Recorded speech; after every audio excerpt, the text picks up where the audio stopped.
Thea in the DC Universe. This video is purely for entertainment and does not infringe on copyrights or laws. The rights to the novel and image belong to the original author. We do not claim ownership. Don't like waiting and want to listen to this fanfic in full now? Subscribe to our Patreon, where you'll find the best fanfics. Chapter 476 Batman's Problem. The final attempt was the Holy Sword, a crystallization of the will of all living things that could theoretically kill Doomsday. Thea tried it 3 times in a row, but the reborn Doomsday cells couldn't figure out the Holy Sword's principles, unable to simulate or replicate them. The only drawback was that the Holy Sword consumed too much power to deal with the madness, and couldn't completely kill it. Thea suspected Doomsday might possess a similar source, symbolizing the cosmic desire for destruction. As long as this desire persisted, it would never perish. The Holy Sword was the last resort, a last resort. If the kryptonite failed to kill it, Thea's surefire solution was to seal it. This was a traditional method developed by countless brave warriors in their fight against the Great Demon. Kryptonians' special technology wasn't cutting edge. Even a slight energy shock to their so-called shadow zone could easily send hundreds of people fleeing. Thea merely considered it and gave up. The infiltration of the Oasis neutral port continued in secret, but purchasing a few high-tech cages at a high price was a solution. Fyra delivered 3 different sealing devices to her in a single day. Thea's plan involved high technology, the materialization of the lantern ring, and the power of magic, all combined to launch it into the far corners of the universe. The origin wall was originally a good option, but she feared it might trigger other incidents. What if this thing evolved to the point of breaking the wall? Who in the universe could withstand it? The sealing devices of various civilizations all had their merits, but combining them with Thea's own abilities would require considerable preparation.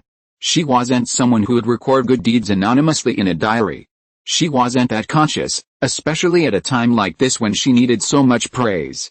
The 2 special drugs proved a resounding success, and she brought dozens of near-death patients to a press conference in Metropolis. Several patients, without putting on a show, wept bitterly, expressing their joy at having escaped a desperate situation. Reporters frantically snapped photos. Thea spoke briefly before handing the scene over to the group presidents. She noticed Bruce Wayne, dressed in a suit, winking at her, dismissing the crowd. When they reached a quieter spot, she asked, "What's going on?" "Yes, something." "Do you recognize this symbol?" Bruce replied, drawing a large Greek letter Omega for her. "Omega? You're asking even though you already know the answer," Thea suspected. Bruce pondered his words. "I have this symbol in my mind, along with a memory of something I experienced personally, but I don't have a clear impression of it." Initially, his English wasn't clear, and he switched between languages before finally articulating his feelings. He felt that perhaps something mysterious was influencing him, leading to his trip to Metropolis. However, Thea knew that this might have been the Flash from that time period, a reminder from Batman, allowing him to see some images of the past. The original time period was due to the Batman vs. Superman war, and in this time period, the ideological differences between the two remained significant, but by no means a catfight. So, what was the Flash's reminder? Not only did she not know, but neither did Batman. The young lady considered her words. A full disclosure wasn't necessary, but a brief introduction would suffice. "I can't explain the different life paths you mentioned, it's beyond my ability. But if you're not here to test me on the Greek alphabet, then I probably know something about this symbol." Thea's words were extremely vague, but Bruce's attention was still drawn to her. "Do you remember the guy in the green tights during the Battle of Coast City? I've looked into it. Hal Jordan, formerly of Ferris Flight, was an excellent test pilot," Bruce said without hesitation. "Yes, but he has a new boss now. He's with the Interstellar Police Force, the Green Lantern Corps, responsible for this part of Earth. I'm talking about his new employers, who are the oldest race in the universe and now call themselves the Guardians. You know, I'm a Yellow Lantern, and I once had a close relationship with the Green Lanterns." Bruce wanted to say, "What the hell do I know?" But when it came to this kind of secret knowledge, all the talk about the entire universe and ancient races sounded so grand and impressive. With his detective side, he listened intently and nodded reluctantly. According to the Guardians' records, before them, there existed a group outside this world. They called themselves the New Protoss, and they lived in an untouchable, unreachable place. Due to their ideologies, personalities, and ambitions, the New Protoss split into 2, the righteous Skyfather and the evil Darkseid. Thea hadn't intended to use such a superficial division of good and evil, but she couldn't reveal too many details. How could you be so familiar with a place so untouchable and unreachable? If Bruce asked, she wouldn't be able to answer, so she could only use a hearsay tone to distinguish between Skyfather and Darkseid. Bruce, with his own values, felt her hasty division between good and evil was a bit arbitrary, but considering that Thea was mostly reciting the records of her predecessors, he didn't comment. The Greek letter Omega symbol you described represents the evil king Darkseid, Thea said, spreading her hands, indicating that was all she knew. Bruce nodded. Thea's explanation was vague, but it finally answered his doubts. If he asked her about his relationship with Darkseid, he would say it was nothing. Two completely unrelated people, gods, Bruce guarding his own little corner of the universe, while the other sowed evil across the universe. These things were completely unrelated. Had it not been for the subsequent Darkseid War, Thea would have shared his sentiments. The two sides were on completely different levels. In Darkseid's eyes, Earth was no different than an ant. Who knew what had struck him as invading Earth? Bruce felt relieved, convinced it wasn't some villain from Earth who was targeting him. He buried his few remaining questions, waiting to uncover the truth. The two chatted briefly before parting ways. Thea's life returned to normal. She was still ostensibly working on solving humanity's most intractable diseases, which would have been a major event in the past. However, now, both Luthor's Cadmus project and the military's Amato project were attracting the attention of interested parties, throwing vast sums of money and technology into the water. The leaders were constantly on edge, eager for results but also fearing a devastating disaster. The eldest lady's behavior of researching a special medicine for no reason was really not within their scope of concern. A few people just expressed their concern verbally and then lightly let it go. Chapter 477, National Learning? After 2 attempts, finding nothing but calm and no reaction from higher-ups, Thea immediately announced a new cancer treatment plan, designed to work with her innovative medical pod. As long as the patient wasn't nearing death, a single day inside would completely eliminate the cancer cells. The world was awestruck. The Nobel Prize in Medicine was undoubtedly hers, and her name had already been included in several medical textbooks, bringing hope to patients suffering from terminal illnesses worldwide. Suddenly, a flood of willpower surged into the balance of order. The beautiful young lady, so beautiful she seemed to walk with a swagger, and in her round-the-clock competition with Diana, she overcame her unprecedented challenge, achieving both career and romantic success. Her technical expertise garnered her immense prestige, and the Quinn Merlyn Group's fortune soared as well. Over a dozen scientists in the medical department worked tirelessly day and night to compare lab reports, fearing for any flaws. Numerous young people also applied for jobs, willing to accept even low salaries simply to add the Quinn Group's name to their resumes. Scholars and scientists from around the world flocked to the site, and the Quinn Group established a dedicated reception department staffed by hundreds of people to accommodate the diverse audience's learning, discussion, and exchange of experiences. Unlike Luthor, who spent his days hidden underground working on his experiments, Thea's fame skyrocketed to a level unparalleled by thousands. She worked tirelessly, giving speeches and actively enhancing her reputation. Even the medical staff whose jobs were once ruined by her medical pods no longer dared to publicly criticize her reputation so high. Meanwhile, Thea was at Buckingham Palace, being interviewed by the Times. She repeated the same things she had repeated hundreds of times before, changing a few words and retelling them with passion and emotion, and considered her mission accomplished. After the interview, Thea even met the Queen. The elderly woman, seemingly quite kind, held her hand and chatted with her. The old woman didn't realize how lucky she was. If this were still a feudal society, the eldest daughter would have drawn a sort of victory and oath and claimed the throne of England. Thea made a few casual remarks before leaving. Instead of heading home, she went to Diana's new apartment. "What's wrong? Something's bothering you?" Diana looked quite out of sorts tonight. They were only in their pajamas, and Thea whispered, "I can't really put my finger on it. I'm feeling restless, like something's about to happen." Such an ambiguous thing left Thea unable to guess, so they could only embrace each other and sleep. The matter of the miracle cure was drawing to a close, but the journey to gaining willpower had just begun. In that indescribable country, there was a saying about the three immortals: establishing virtue, meritorious service, and speaking. Establishing virtue meant building a moral code, while speaking meant expressing profound insights. Neither of these two was suitable for today's utilitarian world, While establishing meritorious service was somewhat feasible, Luther and the military's plans were also driven by this same principle. They were either billionaires or high-ranking officials, with little to no personal ambition. This is why they came up with the Cadmus and Amato projects, supposedly designed to address the future of all humanity. While their motivations were sound, their actions were overly self-centered, failing to prioritize the well-being of ordinary people. They never considered what ordinary people needed, but instead focused on what they could provide for them. This so-called democracy was essentially a meritocracy for the privileged few. Thea herself is a beneficiary of this system. She lacks the noble sentiments of the ancients, claiming to change certain realities. She can only do what she can to make ordinary people's lives better. Physical illness is the first step, cultural dissemination is the second. Ordinary people on Earth are too backward. They don't care about dark seed, and many refuse to believe in the existence of aliens. They stubbornly follow their own paths, working, studying, and living. This is the current state of ordinary people. Thea hopes to change some of the common people's minds through her own efforts. Aliens aren't as evil as they appear in the movies, with sores on their heads and pus on their feet. Many alien technologies are very practical and should be introduced. She even encourages some scientists to go out into the world, rather than staying confined to their labs daydreaming about how to blow Earth up. The road needs to be taken step by step, and at least some mindsets need to change. Otherwise, if she alone leads the way, while ordinary people are left to do nothing, it would be too much of a burden. It's impossible to drive to work in the morning and take a maglev train home in the evening. Technological leaps are slow, and it takes gradual adaptation. As for new breakthroughs, the scene of Superman and Diana learning Tamarin language that day gave her some inspiration.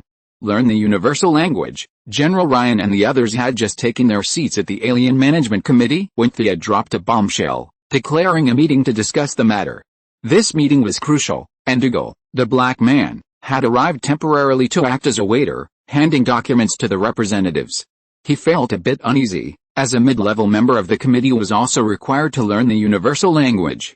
Alice, he only knew English and a few Afghan phrases like surrender and kneel. Learning something as advanced as the universal language was overwhelming him. His confusion stemmed from his low perspective, while the other attendees understood the implications. They, in particular, had experienced the military's repeated struggles with language when deciphering Kryptonian spacecraft. Seeing their faces grimacing but their refusal to reject, Thea wanted to laugh. Her memories as a time traveler reminded her of the sheer absurdity of the entire nation, of the unspeakable country, learning English. As fate would have it, now it was their turn to experience the bittersweetness of it all. As for making every alien in the universe speak English, even the most arrogant and insane general in the military wouldn't say that. Everyone, sooner or later, will have to leave Earth. Times are advancing at a rapid pace. Learning languages and engaging in equal communication with numerous aliens should be the responsibility of our committee. Thea effortlessly assigned the project to herself. What will be the consequences of not communicating and not catching up? The white people who massacred the Indians in the first place have the most say. Dr. Quinn, what do you mean? Joan Finch, a 50-year-old Kentucky state representative representing the government, was a middle-aged woman. She had no problem fooling her constituents, but when faced with the challenge of dealing with aliens, she couldn't help but shudder. Seeing her sallow face, she knew that she had misunderstood. This pure politician might think that she was about to attack with a space battleship. My meaning is very simple. It's just an advanced preparation. Based on the principle of voluntariness, we will neither publicize it nor ignore it.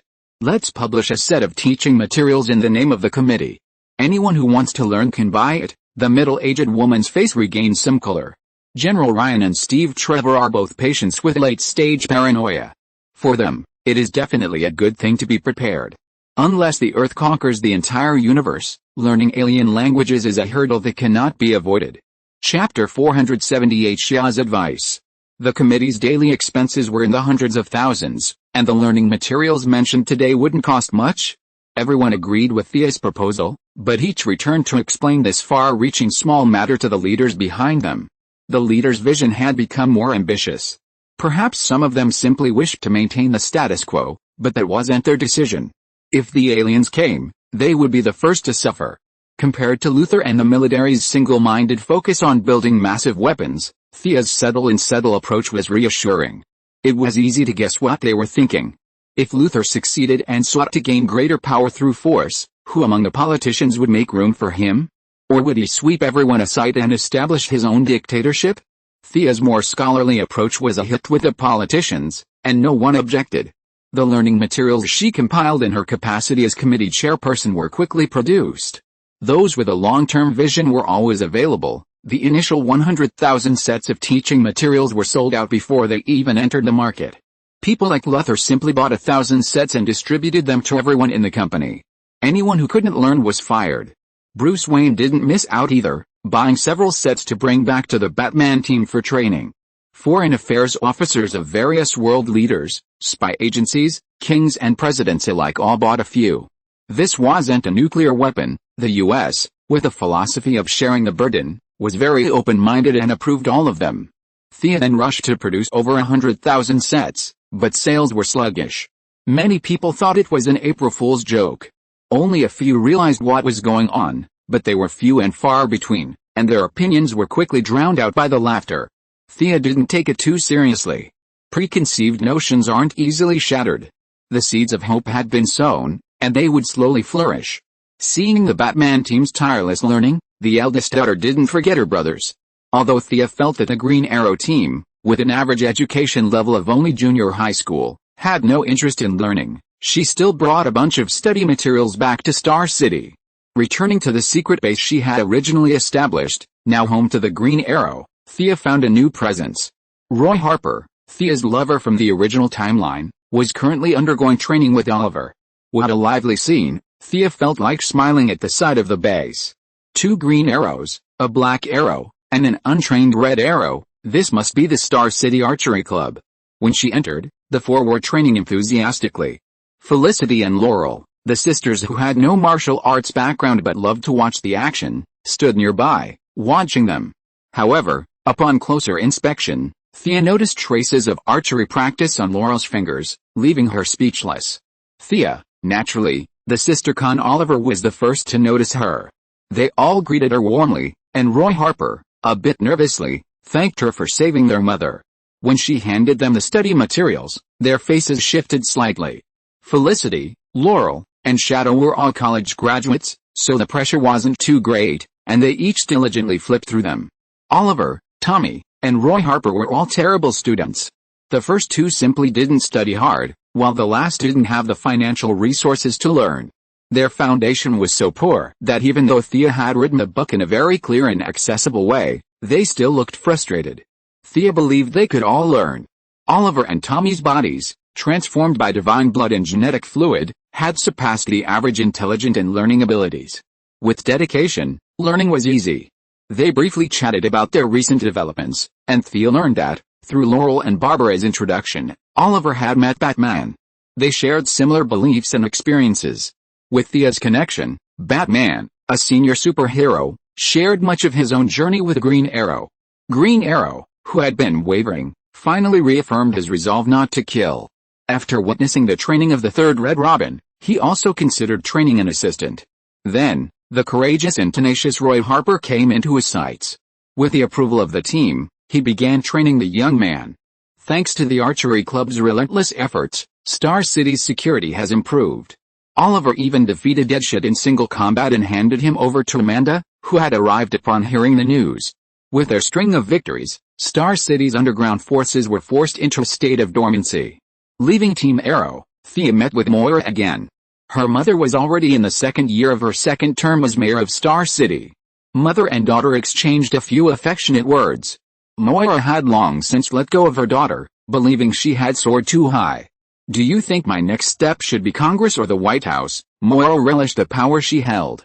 Knowing Thea's immense influence, she wanted to hear her daughter's opinion. If Moira had asked this question a few years ago, Thea would have told her to stay in Star City, believing the outside world was too dangerous. However, with her now broadened horizons and exponentially increased strength, threats to her, both secular and cosmic, are rapidly decreasing. While there are undoubtedly many who are stronger than her, she's no longer so fearful. She used to think, if the sky falls, only the tallest one can handle it, but now, she thinks, if the sky falls, we can handle it together. So, She decisively replied to Moira, "President, attack the president. What's the point of being a congressman? While the president's powers are limited, he's still quite impressive. Ordinary citizens know who the president is, but if you ask them who their state legislators are, few can answer. Moira has considerable talent. Having completed 2 terms as mayor of Star City, her political achievements are impressive. Furthermore, she's a woman, the first female president in U.S. history, which is a significant draw. A woman's approachability is crucial for uniting Earth's humanity into the interstellar age. As humanity cautiously takes its first steps into space, it doesn't need a ruthless, authoritarian figure that's sheer suicidal. Moira's background, combined with Thea's connections, makes her a very likely candidate. Luther, a mere businessman, could run, and his own mother would be no problem either. Seeing Thea's resolute insistence on her taking on the White House, Moira was deeply moved. She didn't have a strong sense of dedication, but she simply felt it was a crucial step in fulfilling her life's purpose. Now that she had her daughter's support, she immediately began to think about which allies to win over and with whom to exchange benefits. Since Thea was encouraging her mother to become president, she naturally took her own defense into consideration.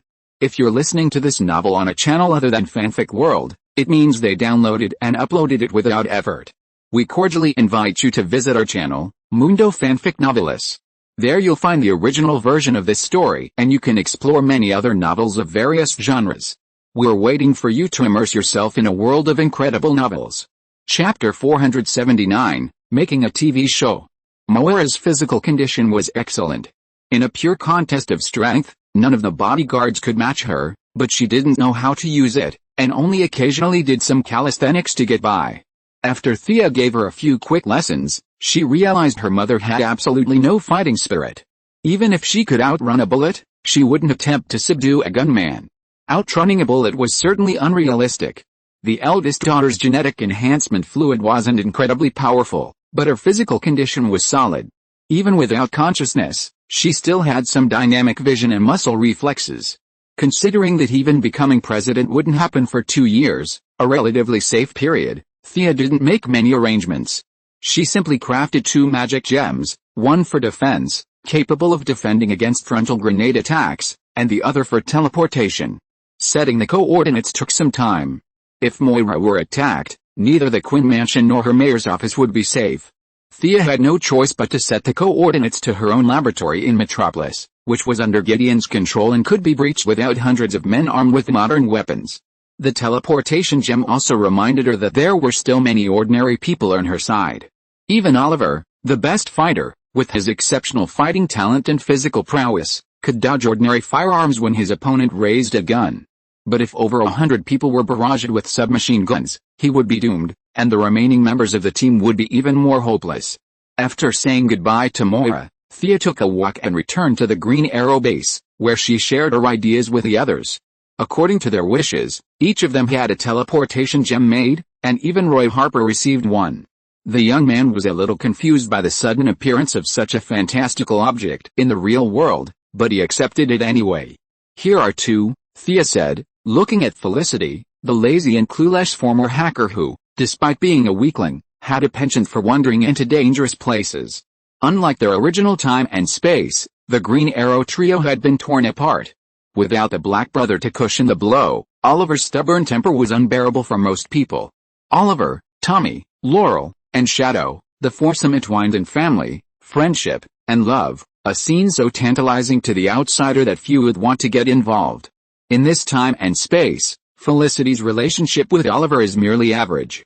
Although she stayed in Star City instead of Metropolis to care for her mother, the few times she assisted was out of respect for Laurel as her sister. Her presence on Team Arrow was primarily a supportive role as a family member.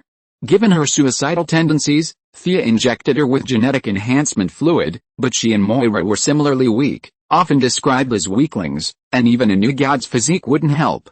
After crafting several gems on the spot and teaching them how to use them, Thea instructed them to learn the common tongue before leaving Star City. Diana, naturally, wouldn't forget about the teleportation gems now that her friends and family had them. While Thea doubted anyone could defeat Diana without a fight, she still needed to be prepared. Diana's thoughts were similar to her own. "I'm about to flee. Is there any hope for Earth?" However, ever so modestly. She accepted the teleportation gem. With Thea's increasing actions, more and more people, not just in Metropolis, began to realize the existence of aliens. Modern society is full of fools, and many citizens, especially after seeing the official response, rather than denial, but rather a tacit acceptance, grew increasingly anxious. Thea's study materials had finally caused a sensation, and citizens, driven by the herd mentality, began snapping them up. However, she soon discovered a flurry of pessimistic voices on smaller forums and social media platforms. Claims of aliens' invincibility and Earthlings' weakness were rampant. This was an overreaction. Seeing the power of will on the scales of order diminish by a small amount, the young lady felt even more deeply the unpredictable nature of human nature. What was to be done? Increase publicity. Telling ordinary people about Guardians and the new Protoss was nonsense. And Thea couldn't personally explain how she knew this information. So, an alien is necessary to tell the story. Princess Starfire, whom I met a while ago, is a perfect choice. First, she's a righteous person, someone who wouldn't react violently even when subjected to abuse. Secondly, her beauty is undeniable. If you ignore her green eyes, she's a real beauty. Actually, once you get used to them, green eyes aren't unacceptable. When Thea took over the Yellow Lantern Corps, she only remembered asking Superman to find her a place to stay, but she still had to ask him where. Using her supervision, she found Superman at the scene of a fire. Princess Starfire, Superman scratched his head at Thea's question. What's wrong? Is she in trouble? No, but I asked Martian Manhunter to take care of her, Superman said vaguely. Huh? Thea was filled with questions, and despite her constant questioning, Superman couldn't come up with a clear answer.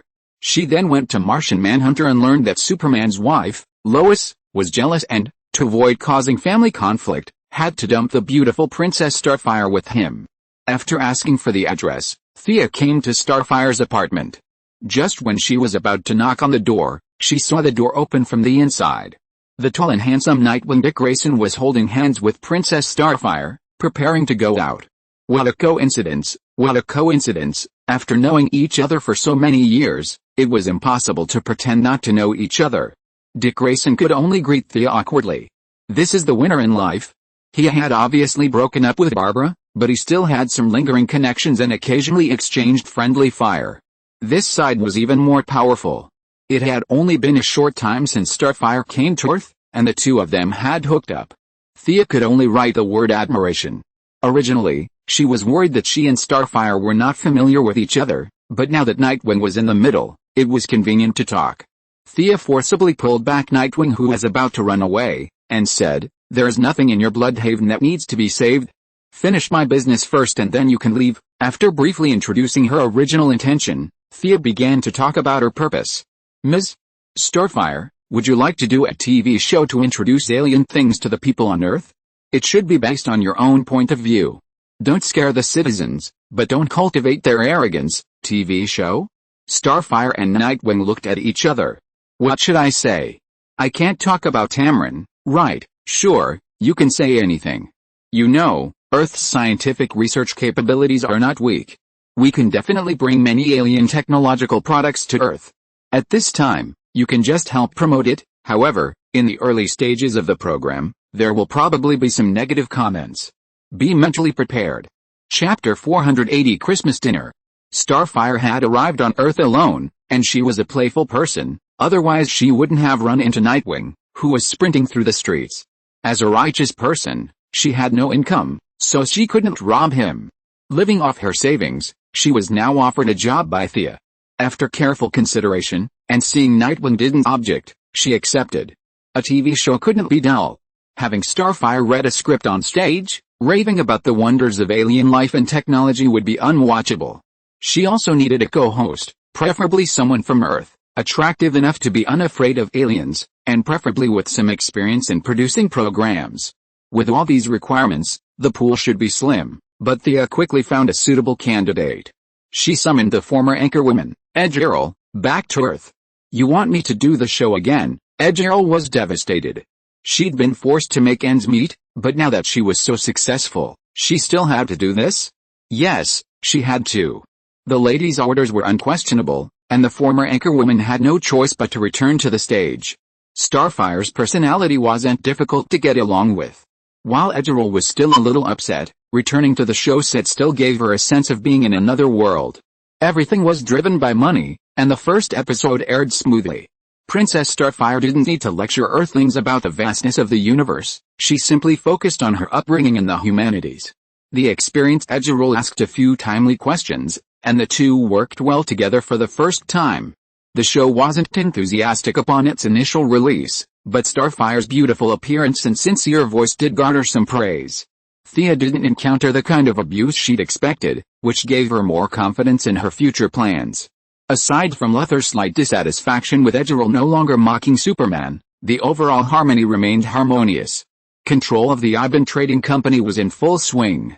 Grodd had secretly taken control of one of their 15 decision-makers. The next step was to control their active computer and incite a robot rebellion. The Yellow Lantern Corps, in a critical moment, restored order, starting with armed force and gradually eroding the neutral Cosmic Business Alliance.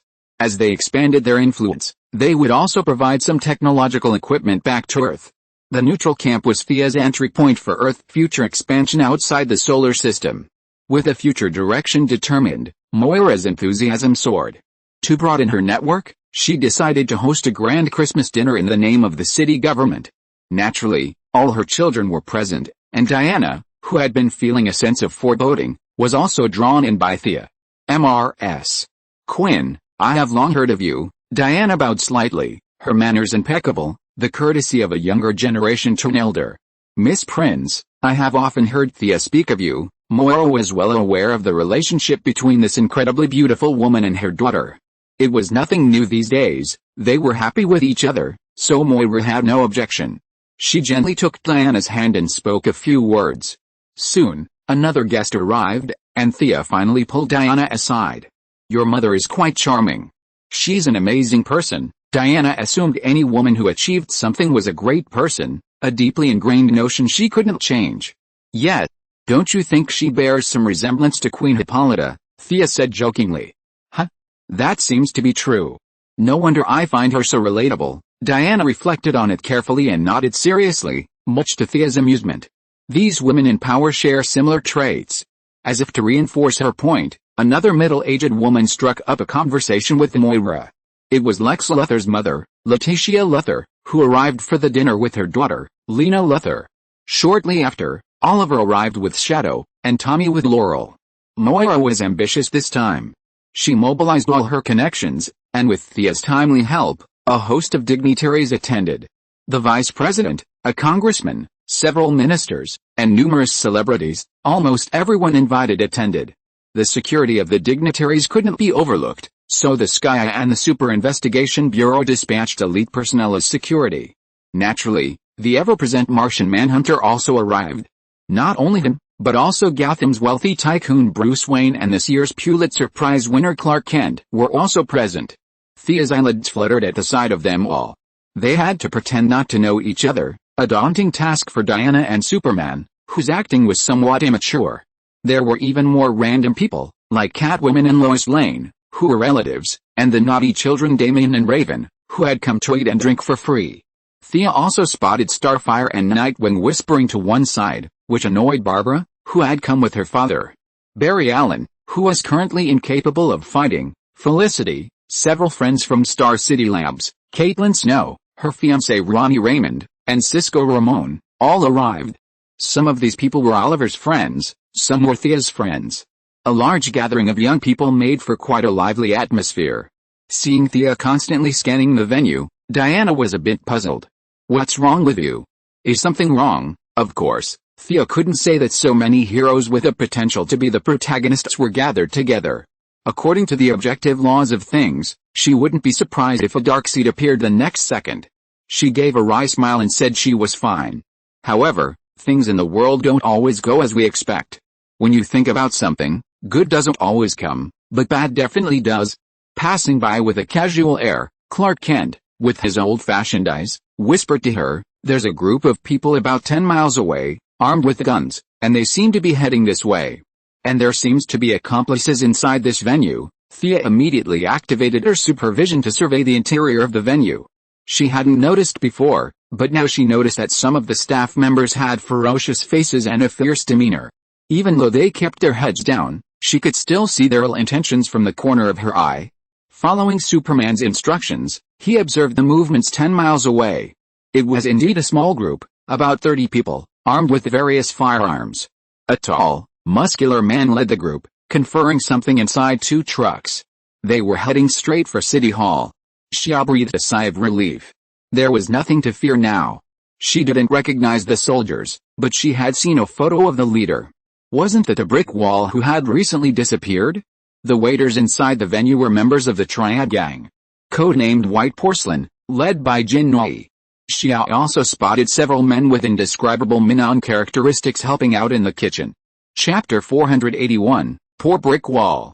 Besides a few insiders, their leader, Jin Nui, nicknamed White Porcelain, was greeting guests at the door, wearing a wig to conceal her white hair and a high-slit cheongsam. Thea felt sorry for them. With so many heroes present, it would be safer for you to rob the White House than here. How foolish. Each of these heroes could beat the crap out of them, but with so many heroes comes so much trouble. Who would take action? Uncle Ron, can you mind control them all? Thea telepathically contacted Martian Manhunter. As expected, Martian Manhunter refused without hesitation. I don't use my powers on ordinary people. You handle it yourself, Thea sighed. Thankfully, Superman was kind-hearted and volunteered to deal with the Brick Wall Gang. Their powers allowed them to detect anomalies, and some of the bodyguards and agents of the various politicians had also noticed their anomalies. Agents sound impressive, but they were only just above average. If they acted preemptively and caused unrest, it would directly disrupt Moira's carefully prepared venue, something Thea would never allow. Furthermore, many superhero identities couldn't be revealed, making her cautious. After whispering to Felicity to make a loud noise to attract the attention of the agents in the venue, Thea whispered to Oliver. Genevieve's people are at the venue. How many? Oliver's vision, already at top human level and repeatedly enhanced, was now even better. Upon hearing Thea's warning, he immediately surveyed the scene and indeed spotted quite a few clues. 5. Don't make a sound. The 4 of you and Diana, take them to a nearby location and handle them. Don't disturb Mother. At Thea's signal, Felicity clashed with a waiter. Her years as vice president gave her a commanding presence, and after scolding the waiter, she apologized profusely. Thea then cast a slow spell on each of the 5 people present. With time running out and no large-scale spellcasting possible, the spell's power was reduced to a minimum, barely disorienting the group for a moment, but that was enough. They split up. 4 more enemies remained in the kitchen, so Thea entrusted them to Batman's team. As Batman and his team, pretending to use the restroom, led Nightwing, Barbara, and Catwoman to the kitchen, Thea found her target. Her smile froze, and just as Kyanoi, dressed as a receptionist, was about to catch her breath, she saw one of her targets, Thea Quinn, walk by. As she pondered the potential profit from the kidnapping, she saw her target glance at her nonchalantly. A wave of fear washed over her. She recalled her childhood misfortunes, the scornful stares she faced, her youth spent wandering gangs, the constant entanglement with the new bosses, the constant betrayals, the hard work she had put into building up to this day. Yet, all this seemed to be shifting again between fantasy and reality. All her previous experiences seemed like a dream, as she relived her life. A few subtle changes plunged her into an abyss. She was no longer a triad leader, but a beggar waiting to die on the street, a pitiful soul hiding under a bridge in the raging cold, waiting for help from kind-hearted souls. This isn't real. This isn't real, she whispered, so softly she couldn't even hear herself. Her willpower was impressive. Xia nodded slightly. Many ordinary heroes and villains possessed stronger willpower than those with superpowers. This was the difference between sudden power and gradual power acquisition. But it was meaningless. She was now wielding a new form of supervision combined with fear. It was inspired by the Taoist illusion of the yellow millet dream, but those were all good dreams, while hers were all nightmares, each one more severe than the last. Jinnai quickly entered her third dream. Her consciousness lingered on a tainted past, her subconscious terrified. She could no longer discern the existence of her former glory. An overwhelming fear rapidly grew within her. Finally, after the 6th dream, her resolve collapsed, her eyes lost focus, her steps weakened, and she fell backward. What seemed like an eternity to her was a fraction of a second to the outside world. As she collapsed, Thea, who happened to be passing by, grabbed her. She might be malnourished. I'll help her get some rest, Thea explained to the curious looks from the other greeters. None of them suspected this was the metropolitan hero, a Nobel Prize winner in medicine, and a fabulously wealthy individual. There was no need to deceive them. Unaware of the truth, they all felt Thea was a kind and compassionate person, and watched with admiration as she carried Kayanai away. As she began to attack, everyone in the banquet hall followed suit. No one feared these nameless, faceless soldiers in the real fight, but they needed to be prepared to avoid attracting attention.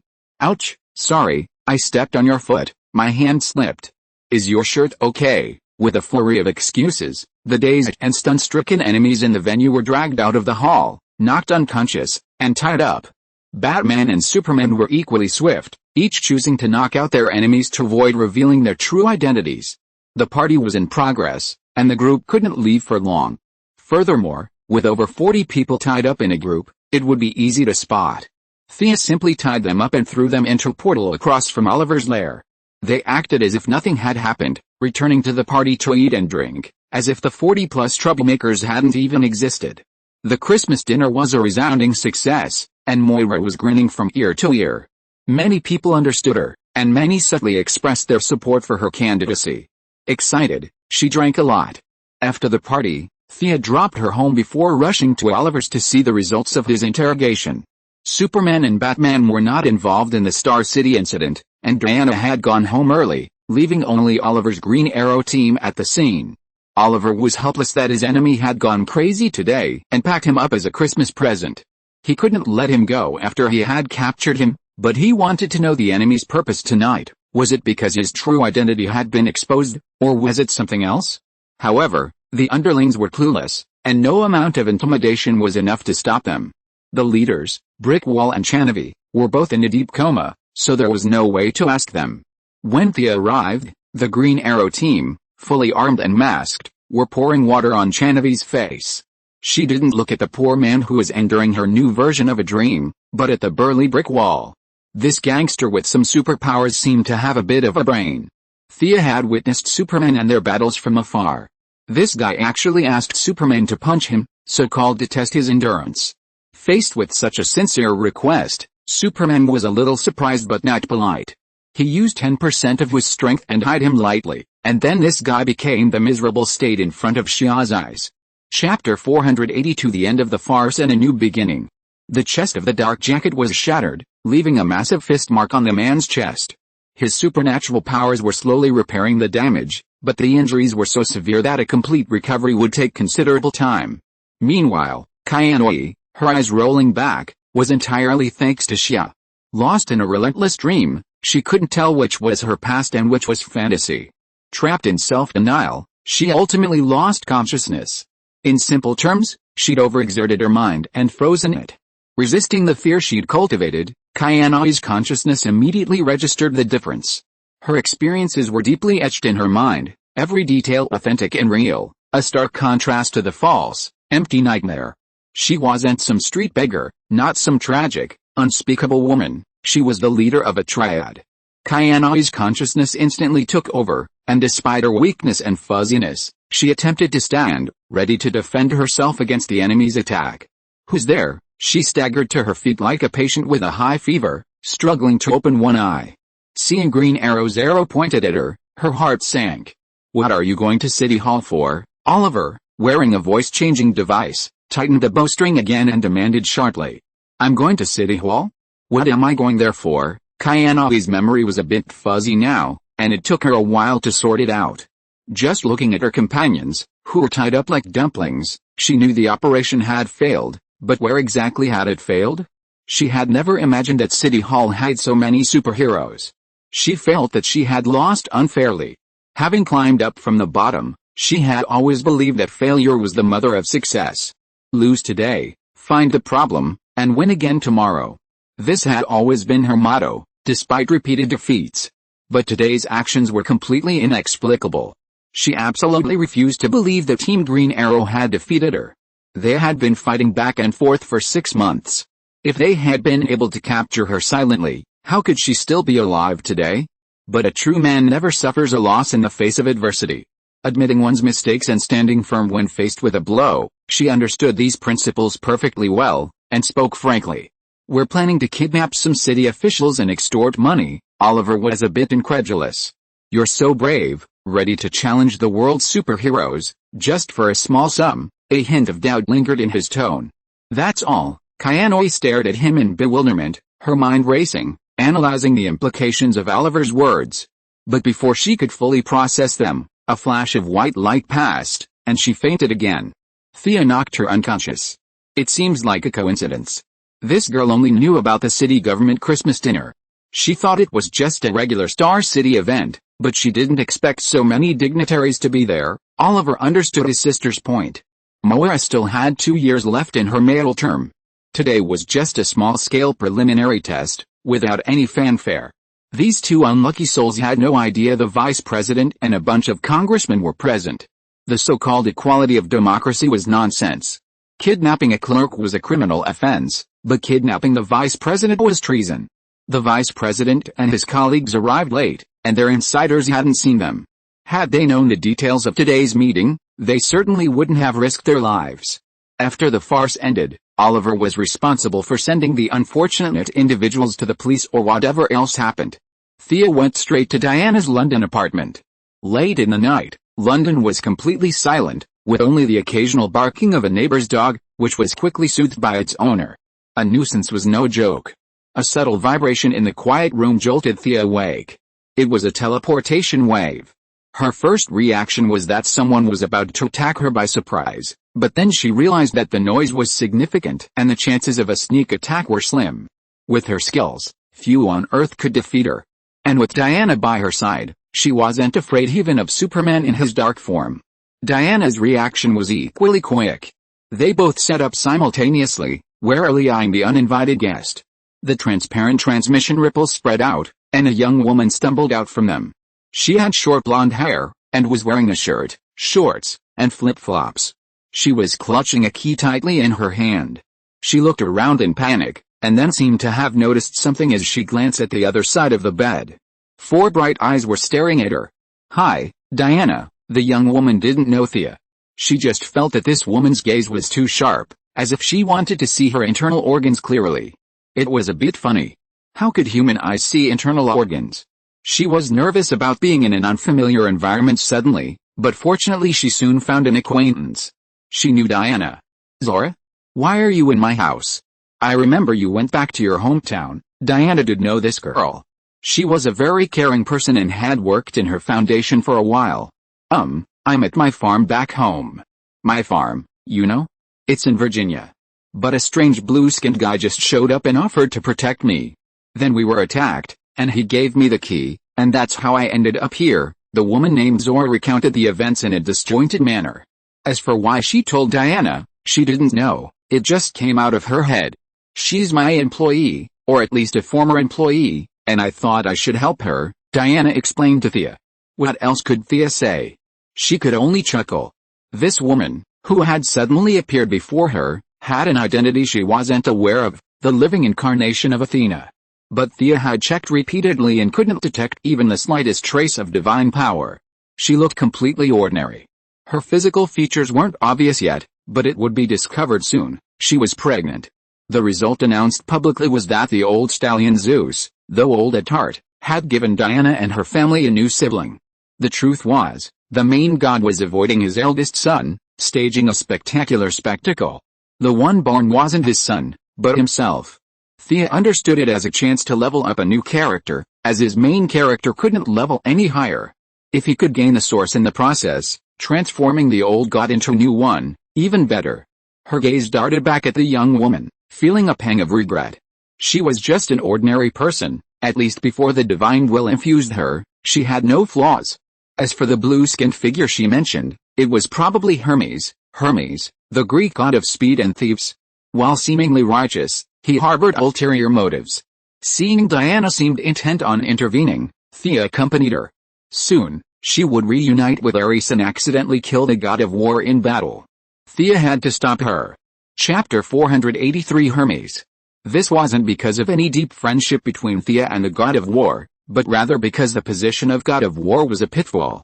Diana's killing the god of war and automatically obtaining the title would have been a good thing 5,000 years ago, but at this critical juncture when the old gods fell and the new gods rose, becoming an old god instead of a new one was a real pitfall. A woman named Aura watched them change clothes. In the dim night, she thought Thea's face looked familiar, though she wasn't entirely sure. Seeing their close relationship, she hesitated to speak. "How do we get there?" Diana asked. "This key in my hand seems to be able to take me back," Zora said. Thea glanced at the item, which was a delicate magical device, devoid of traps. She nodded to Diana, and the three of them teleported away. As they left the teleport, two sharp arrows flew towards them, one in front and one behind. With two muffled cracks, Thea and Diana simultaneously reached out to grab an arrow, using the famous Assassin's League grappling technique. While the ninja master couldn't defeat the two women even with a somersault, his martial arts skills were commendable, and certain techniques were always applicable. As Thea's closest companion, Diana's martial arts skills were naturally affected. Facing the oncoming arrows, both chose to employ the League of Assassins grappling techniques. Throwing the arrows to the ground, Zora retreated with a touch of fear, while the two women fearlessly watched the enemies approaching from the shadows. With a clatter of something hard hitting the ground, two towering horses with sturdy torsos and slender limbs emerged, each bearing a knight armed with a bow. However, as they emerged into the night, the three finally saw their true appearances. These weren't knights at all, but centaurs. Where the horse's head should have been was a human body, its upper body covered in mud and blood, and its skull twisted like a crushed watermelon. Their eyes were bloodshot, and their voices evoked a mixture of human wails and horse neighs. "This isn't a natural creature, it looks like some kind of magical transformation," Thea said with a hint of disgust. She vaguely remembered the plot. These two were sent by Hera, the queen of the gods. Naturally, this notorious jealous queen wanted to kill Zora, who was pregnant. Thea really didn't want to get involved in the affairs of these old gods, who only cared about their own little corners.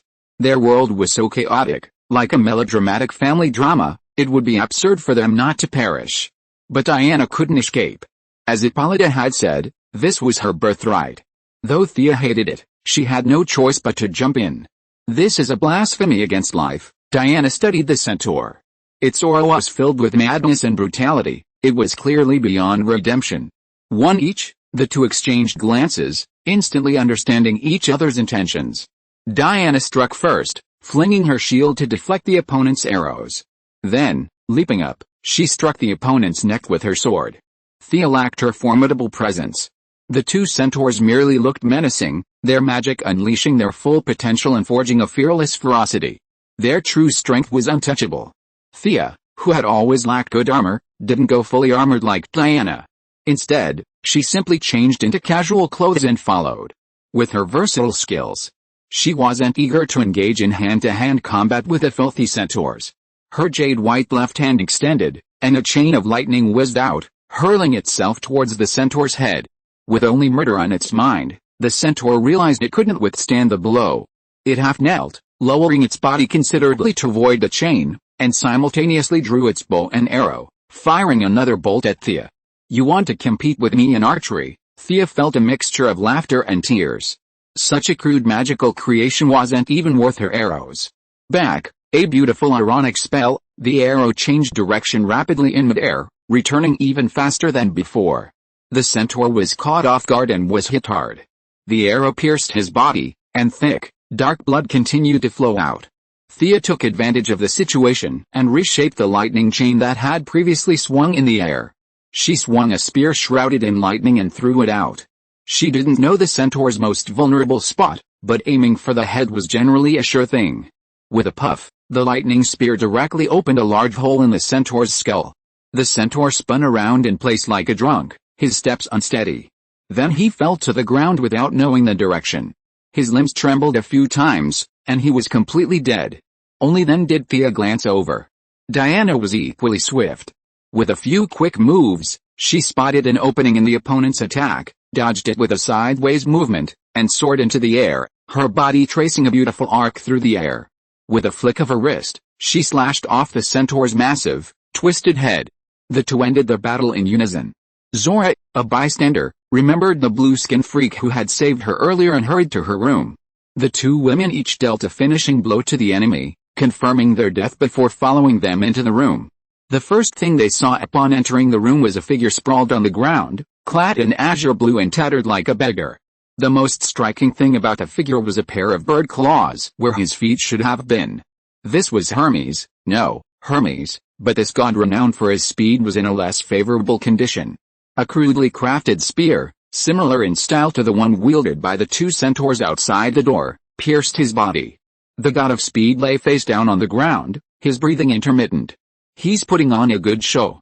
He's really working hard to make this family drama a success, Thea thought to herself. A quick glance at him confirmed he was indeed injured, and seriously so.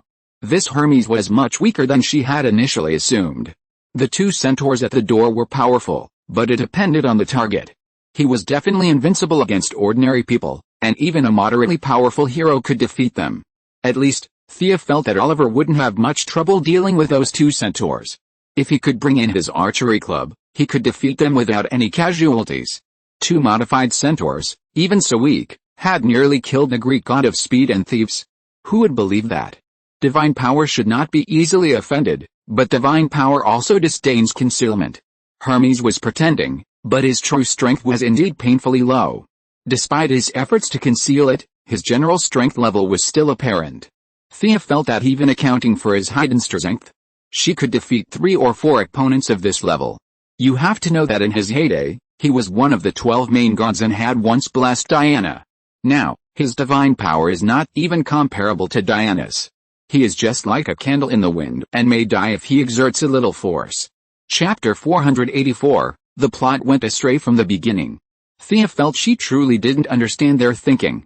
You're already in this state, and you're not just lying down in the kingdom of God, but you have to jump out and cause trouble, demonstrating to everyone what it means to linger on. Thea, see if you can save him. Diana still felt a sense of gratitude towards the gods who had blessed her. She examined Hermes's wounds. They were severe, but she wasn't worried. With his inherent talent and the magical insights he'd gained from Morgan Le Fay, few could surpass Thea in healing. Diana was confident in her lover's abilities. Lying on the ground, his eyes closed, pretending to be dead, Hermes was gravely wounded. He had no idea Diana had not only followed his plan but also brought an extra person with her. He had a bad feeling. This sudden intruder could potentially disrupt his plans, and he was terrified. But he was now seriously injured, having feigned unconsciousness. It was unrealistic to jump up and see who this unplanned participant was. No one is any more foolish than the other. By then, anyone would know he was faking it. Besides, he didn't have the energy to jump up. He had to pretend to be unconscious while thinking all sorts of things. This was a real test of his acting skills. He was extremely anxious, but he had to suppress his consciousness deep in his mind. As long as his body trembled, Diana would know he was playing dead. After all, he had Athena's blessing and was not so easily fooled. Then he heard a clear female voice reply to Diana, followed by a warm magical power that enveloped his wounds. Hermes realized that his painstaking calculations were in vain. The plan had just begun, and there was a huge change. Diana also had a demigod who was good at healing by his side. Who is this guy? Unlike Hercules, although Hercules was trapped by the giant creatures for thousands of years, he did not experience Ragnarok. Now, except for some mental problems, his divine power was basically intact compared to ancient times. Those who hid in the divine kingdom were different. Having relied on faith to attain deification, their kingdom was too deeply and inextricably linked to the mundane world. For so many years, the material world was actually wearing away their foundations with every passing moment, akin to a chronic suicide. Finally awakening from their slumber, they learned of the disappearance of the god King Zeus. Unwilling to accept their demise, the gods hatched new plans. Compared to their heyday, their power had plummeted. While powerful figures like Poseidon and Hades were struggling, they still had some food at home, allowing them to survive for a while. Hermes, the god of speed and thieves, was in no position to cope.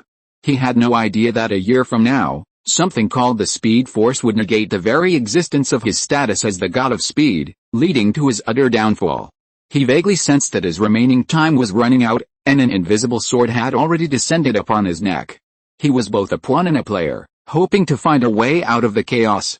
His plan was meticulous, considering every possible possibility and even devising contingency plans. However, he had never anticipated the dramatic event of Thea, which would occur in the very first act. Certainly, someone knew of Thea and Diana's relationship, but these old gods, fresh from the divine realm, were unaware. They were the ones who were arrogant and defiant. Hermes's power was dwindling, and he only briefly gathered intelligence before staging today's drama. Thea's divine power was that of a genuine demigod, with faint echoes of Greek power. This couldn't be faked. Hermes was forced to delve deeper. Could it be that old woman Hippolyta had deceived all the gods, and that she had not just one Diana, but two children? Otherwise, it was impossible to explain. In an age when the gods had retreated, the existence of a vibrant young demigod besides Diana roamed the world was unbelievable. Though incredible, a warm, rich, and life-giving magical power instantly healed his wounds. It would be inappropriate to lie there and pretend to be dead. Hermes, filled with regret, opened his eyes, feigning a dazed state. "Who are you?" Although he was primarily looking at Diana, a glimpse of Thea, whose dignified demeanor and distinguished presence seemed to linger in a calm, scrutinizing gaze, met Hermes's. The god of speed and thieves actually felt a little frightened. How could this be possible? Even if he was weak, he was still one of the main gods. How could he feel fear? He must have been overthinking things and felt a little guilty. Unbeknownst to him, the fear had already merged with Thea's gaze. Believing that he was just overthinking, Hermes subconsciously avoided Thea with a flicker of his gaze. Despite sensing a major flaw in his plan, he tried to continue the act. He stumbled a few steps and realized Thea had treated him well. Both demigods were sharp-eyed, so pretending to be lame wasn't the best strategy. He cleared his throat. "You are Diana, daughter of the Amazons, right? I've seen you before. You shouldn't be here. Take this girl and run to the ends of the earth, or she will die before the queen of the gods." His words were all pre-prepared, yet he regretted them the moment they were spoken. Thea naturally seized on his flaw and said sincerely, "You are Hermes, the god of speed, right? Your speed surpasses all the gods. We will cover you. You take this woman and go ahead." Hermes wanted to slap himself twice. He was such an idiot. What now? Say he wasn't fast enough? Humans could boast freely, but he was a god. If he said he wasn't fast enough, he would be finished in a matter of minutes, no question about it. This was the rule. If he said he was no longer capable, he would be automatically abandoning his position as a god. The consequences were too serious. Just as he was racking his brains for a solution, Diana's interjection temporarily saved him. "Queen of the gods? You mean Hera, indeed. Hera's might is omnipresent, and her jealousy is unmatched," so, he couldn't continue. What should he say next? Thea chuckled. "Ubiquitous? What nonsense. It was just the power of a divine artifact. Olympus possessed a divine mirror that observed everything. This was the source of his understanding of everything. Ever since the battle with the centaurs, she had sensed a vague sense of being watched." Hermes found Thea's laughter a bit harsh. "Young man, do not underestimate the queen of the gods.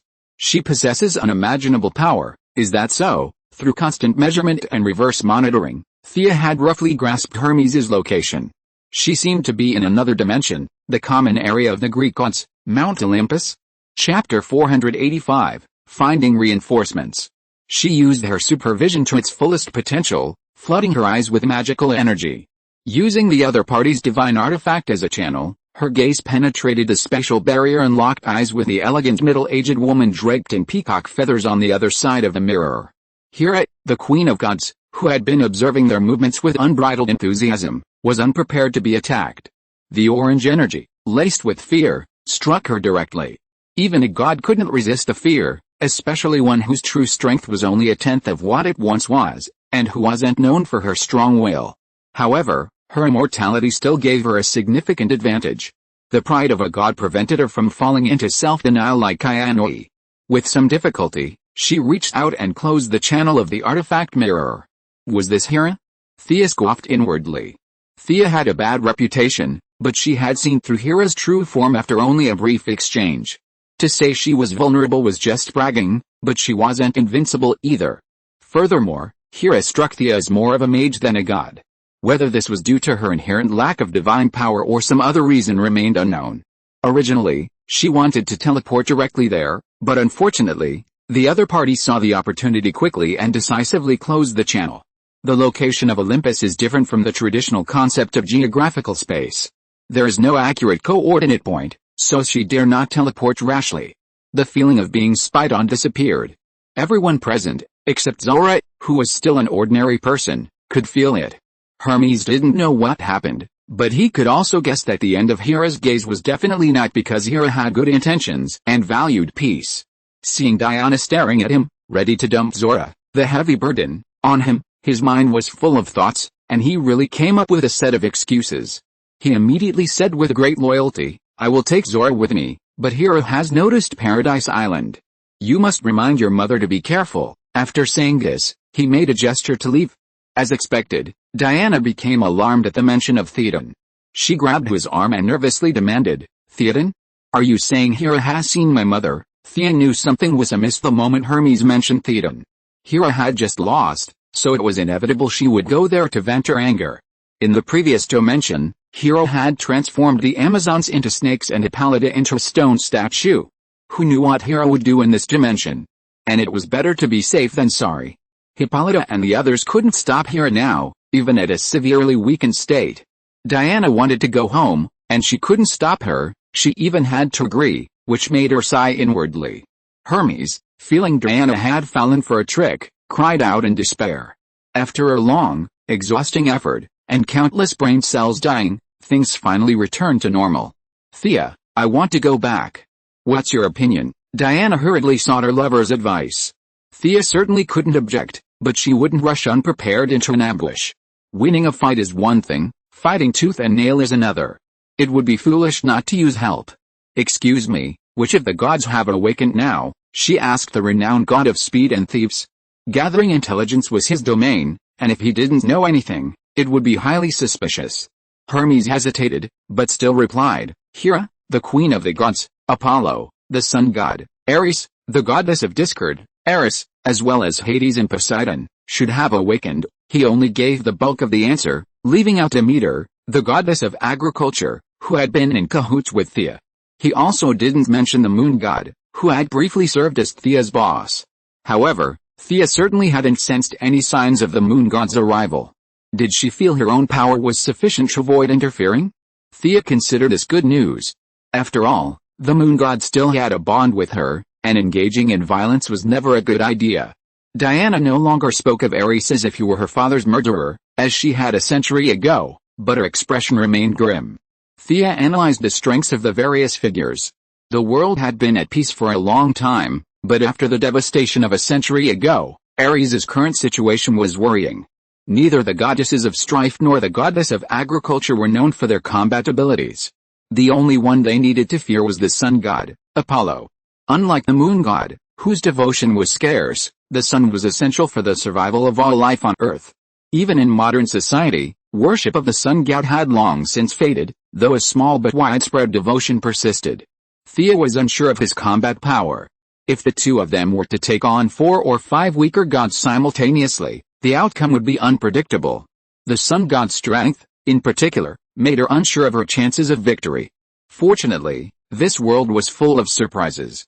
30 years ago, an alien spacecraft landed on Earth and demonstrated Kryptonian style to Earthlings. Thea's plan was to find a Kryptonian to fight the sun god. Given that the battle on Themyscira Island excluded all men, Superman was immediately ruled out. Between Supergirl and Phyra, Thea chose Supergirl.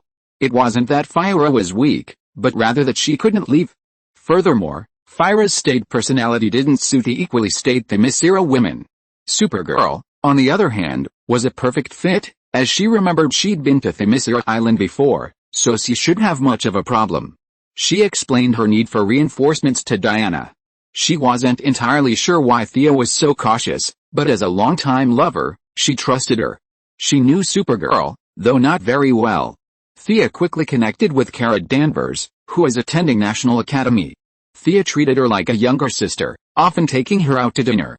It's a given that Kryptonians and Saiyans share a commonality: they both eat like crazy. The cost of treating her to a meal was staggering. Most wealthy people couldn't afford such a meal. Kara Danvers arrived quickly, wearing a blue bodysuit, red boots, and a red cape, all with a large S on the chest, all made by Thea after Superman's suit. While it didn't perform as well as the one his father had left him, it was still of high quality and more than adequate for ordinary combat. How is it? Isn't it impressive? This was Supergirl's first time wearing her exclusive gear. She flew swiftly, but upon reaching her destination, she didn't land directly. Instead, she circled the sky twice, wearing her red cape, before landing. She greeted Diana and then asked Thea with a smile. Thea had plenty of tricks for dealing with such an older girl, coaxing and praising Supergirl until she finally gave up. Hermes' eyes were a bit strange. At first, he didn't know what he was waiting for, believing Diana had seen through the trap. He made several moves to take Zora first, but Diana stopped him, urging them to act together. Only then did he feel relieved. Then, learning that reinforcements were coming, he could only wait quietly.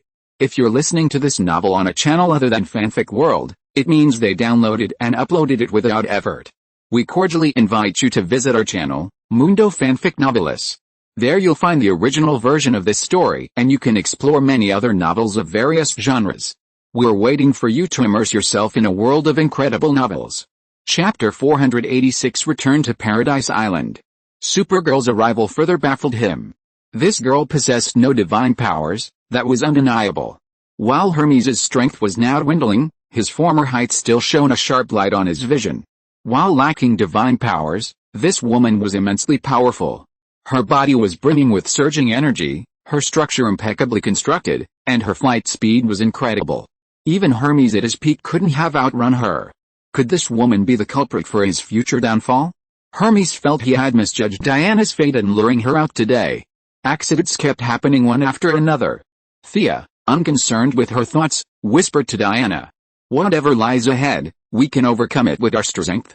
Let's return to Themyscira first. Supergirl was thrilled to learn they were heading to Diana's homeworld, and even more delighted when she learned they might encounter an enemy. The Kryptonian warlike gene in her blood had already been ignited by Phyra, and she clenched her fists in excitement. This scene chilled Hermes even further. He had no idea Kryptonians existed, so he could only assume that all mortals were so powerful and belligerent. Where was his promised reverence for the gods? He had to continue playing this role of the infernal affairs villain, slapping his chest with righteous indignation and promising to stay close to Zora and her unborn child. The child was accidentally spotted by Supergirl through her X-ray vision. Hermes, who had originally planned to use it as a trump card, was speechless. If he hadn't had only a year to live, he would have returned to the divine realm to lie low. Compared to Diana and Thea, they were both demigods after all, and Thea might even have Zeus's bloodline in his eyes. But who was Kara Danvers? He saw no divine power, yet this ordinary person's performance was truly remarkable.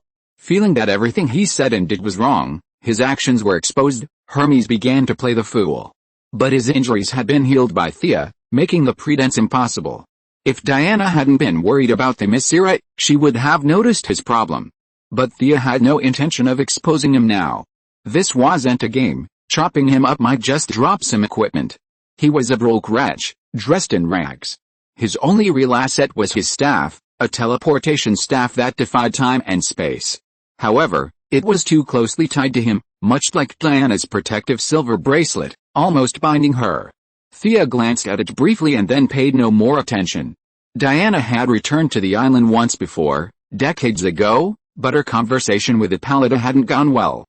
Perhaps there was some kind of don't return unless something serious is happening. Now, regardless of whether the island was in trouble or not, she had a legitimate reason to return. With Thea by her side, climbing mountains, wading through rivers, and flying back was unnecessary. The two women pressed their foreheads together as Diana relayed the complex coordinates of Paradise Island to Thea. The coordinates were incredibly complex, too complex for a pure warrior like her to understand. Diana couldn't help but admire her mother's foresight. Thea had similar thoughts. She'd only asked Diana about Paradise Island once, long ago, and seeing Diana's hesitancy, she knew Hippolyta must have been wary of her and issued a gag order. The old woman still treated Thea like an outsider. Her Amazon status was a figment of her imagination. If it weren't for the fact that she was Diana's mother, Thea wouldn't have cared less. Hermes, pretending to be invisible, noticed Supergirl's wide eyes fixed on him and gave him a sheepish smile. Are you an alien? Supergirl pointed at the bird claws where Hermes' feet should have been. Poor old god, how could he know anything about Earthlings and aliens? His once clever mind was now a mess. He couldn't admit or deny anything, so he could only smile and deal with it. He was a fool.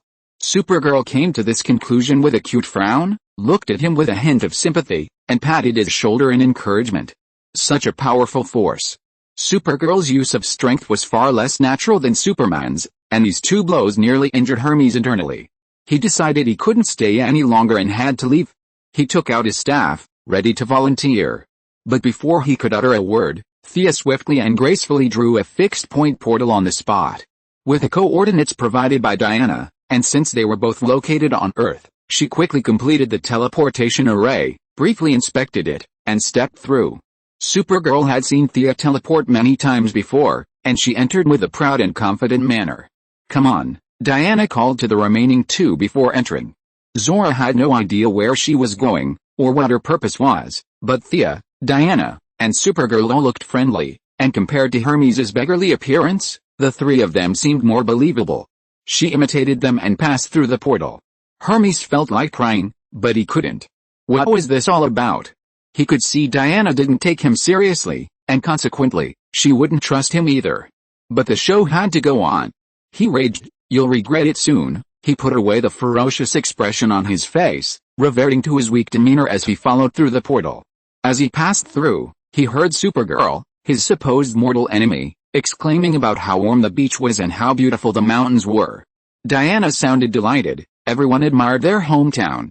She was already very kind to Supergirl, and now she explained in even greater detail how she'd climbed the mountains there as a child, how Antiope had trained her in combat many years ago by the sea, and even how this place wasn't far from where Steve Trevor crashed.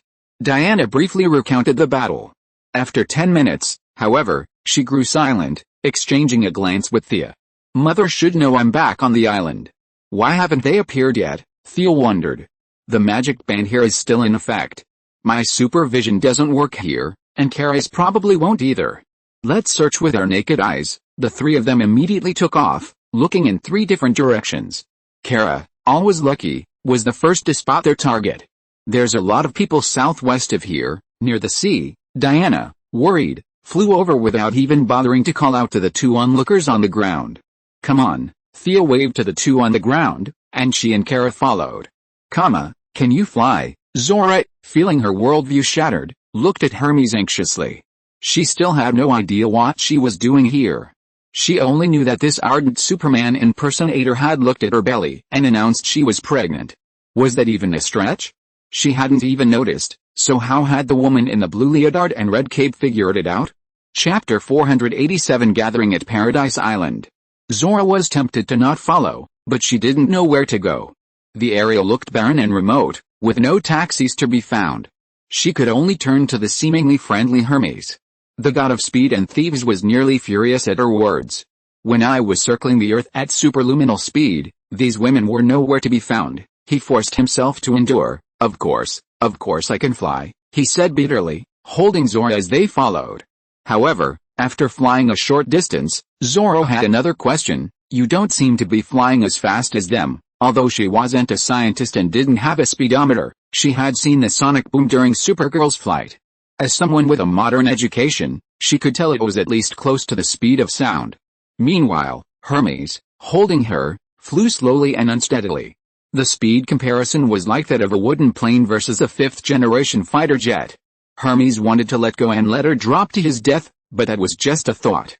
The stakes were too high for his weak arms and legs to handle. Zora pestered him twice, forcing him to answer. He claimed he was inferior to the others, especially in the realm of speed, and would be killed in a matter of minutes. Fortunately, Hermes, with his considerable intelligence, quickly grasped a crucial point and said earnestly, "I'm doing this for you. Your body can't handle the impact of high speed. Don't worry, they'll be fine. Let's fly slowly over there." Zora found this reasonable and readily accepted the answer. Apart from the 2 slow-flying women, all 3 had already landed. Supergirl was the fastest, followed by Diana, and Thea, without her lantern ring, was last. "Mother," Diana saw Hippolytus standing before the crowd, and even the strong goddess of war shed tears. The simple Supergirl seemed to think of her family, too, and felt a touch of sadness. Thea, less emotional, glanced across at the other woman. The woman standing in the center opposite was none other than Hera, with whom she had exchanged a telekinetic blow 10 minutes earlier. The goddess queen now appeared in full attire, clad in a floor-length emerald green dress and a cloak woven from peacock feathers. This cloak was of high quality, at least a high-level divine artifact. The bracelets and earrings she wore emanated divine artifact auras. Hera was awe-inspiring, surveying the people of Paradise Island as if they were a swarm of ants. The female warriors' javelins and bows looked like toys to her, unworthy of attention. To her left stood a purple-skinned man. He wore no divine artifacts, dressed in cheap street clothes. Thea estimated his entire wardrobe cost less than $5. However, his casual demeanor made her wary. He didn't need any divine artifacts, suggesting a profound background. Compared to him, the fully armored Hera seemed inferior. This man was undoubtedly the sun god Apollo. The woman to Hera's right was particularly interesting. Compared to the sun god and the queen of the gods, this woman showed no fighting spirit. She wore a miniskirt, revealing a large expanse of her lilac-hued skin, and glared at the crowd with a flirtatious air. Queen of the gods Hera, sun god Apollo, and goddess of discord Eris, Thea nodded secretly. With the goddess of agriculture and her old friend Ares absent, this lineup was perfectly manageable for her side. After watching Diana and Hippolyta exchange a few brief words, Thea, relieved, turned and saluted Hippolyta. Just as Diana had done to Moira, she offered Hippolyta the courtesy of a younger generation to an older one. It's been a long time since we last met, Your Majesty. I'm truly glad to see you in good health, and you, Diana's partner, you're also my child. I sincerely thank you for your selfless help to Diana. Seeing that Hera and the others showed no signs of attacking, Thea chatted with Hippolyta for a few more moments before introducing Supergirl. This is our friend, Kara Danvers, who's like a sister to me, Thea said, pulling Supergirl over to her side and introducing her. You're welcome to Themyscira as well. I can see you're a brave warrior and a good child. Thea could guess a little of Hippolyta's thoughts. With Themyscira in dire straits, anyone's help was welcome. And Supergirl's innocent look was in keeping with Amazonian tradition. Have you agreed on the order of death? Hades is waiting for you, Hera said, her voice domineering. Who on our side should speak? Thea and Diana glanced at Hippolyta and noticed a hint of shame on the queen's part. A mistress, facing the murderous eyes of her wife, felt a certain insecurity.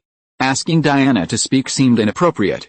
As Zeus' daughter, Hera at least nominally had jurisdiction over her. While modern people might not care, the Amazons, bound by ancient rituals, were quite constrained. Now, even facing the guardians of the universe, she could easily outwit them with a single barrage of verbal attacks. Her increased strength gave Thea no further scruples, and she stepped forward. Your Majesty, no one will die in this battle today. I am absolutely certain of that. Her words drew Hera's gaze from Diana. A moment's notice, she spotted the person she had clashed with 10 minutes ago. In her haste, she hadn't even seen if the foe was a man or a woman. Now, she could finally get a closer look. Her demigod prowess was undeniable, but Hera couldn't quite discern which pantheon it belonged to. There seemed to be traces of Greek, Egyptian, or perhaps even something else entirely. She couldn't immediately determine. Thea's several heroic spirit transformations had completely transformed all the divine powers, making it impossible to discern them without tracing back to the source. Now, she was lightly equipped, like a newly born demigod. Even Hera, possessing the power of the gods, couldn't discern her origins. Still, Hera glanced at her with a haughty sidelong glance. You can't save them, even with it, Amazon? While she spared a glance at the two demigods, she glared at Supergirl on the other side. How about we fight outside the island? It's a bit tight here. Thea truly disliked the environment of Paradise Island. Upon entering, her magic power was more than half repelled, though her physical fitness remained intact. She didn't know if it was the loosening of the island's restrictions or Hera's manipulation. She didn't want to fight Hera either. It was pointless. If you want to kill the eldest son, do it yourself.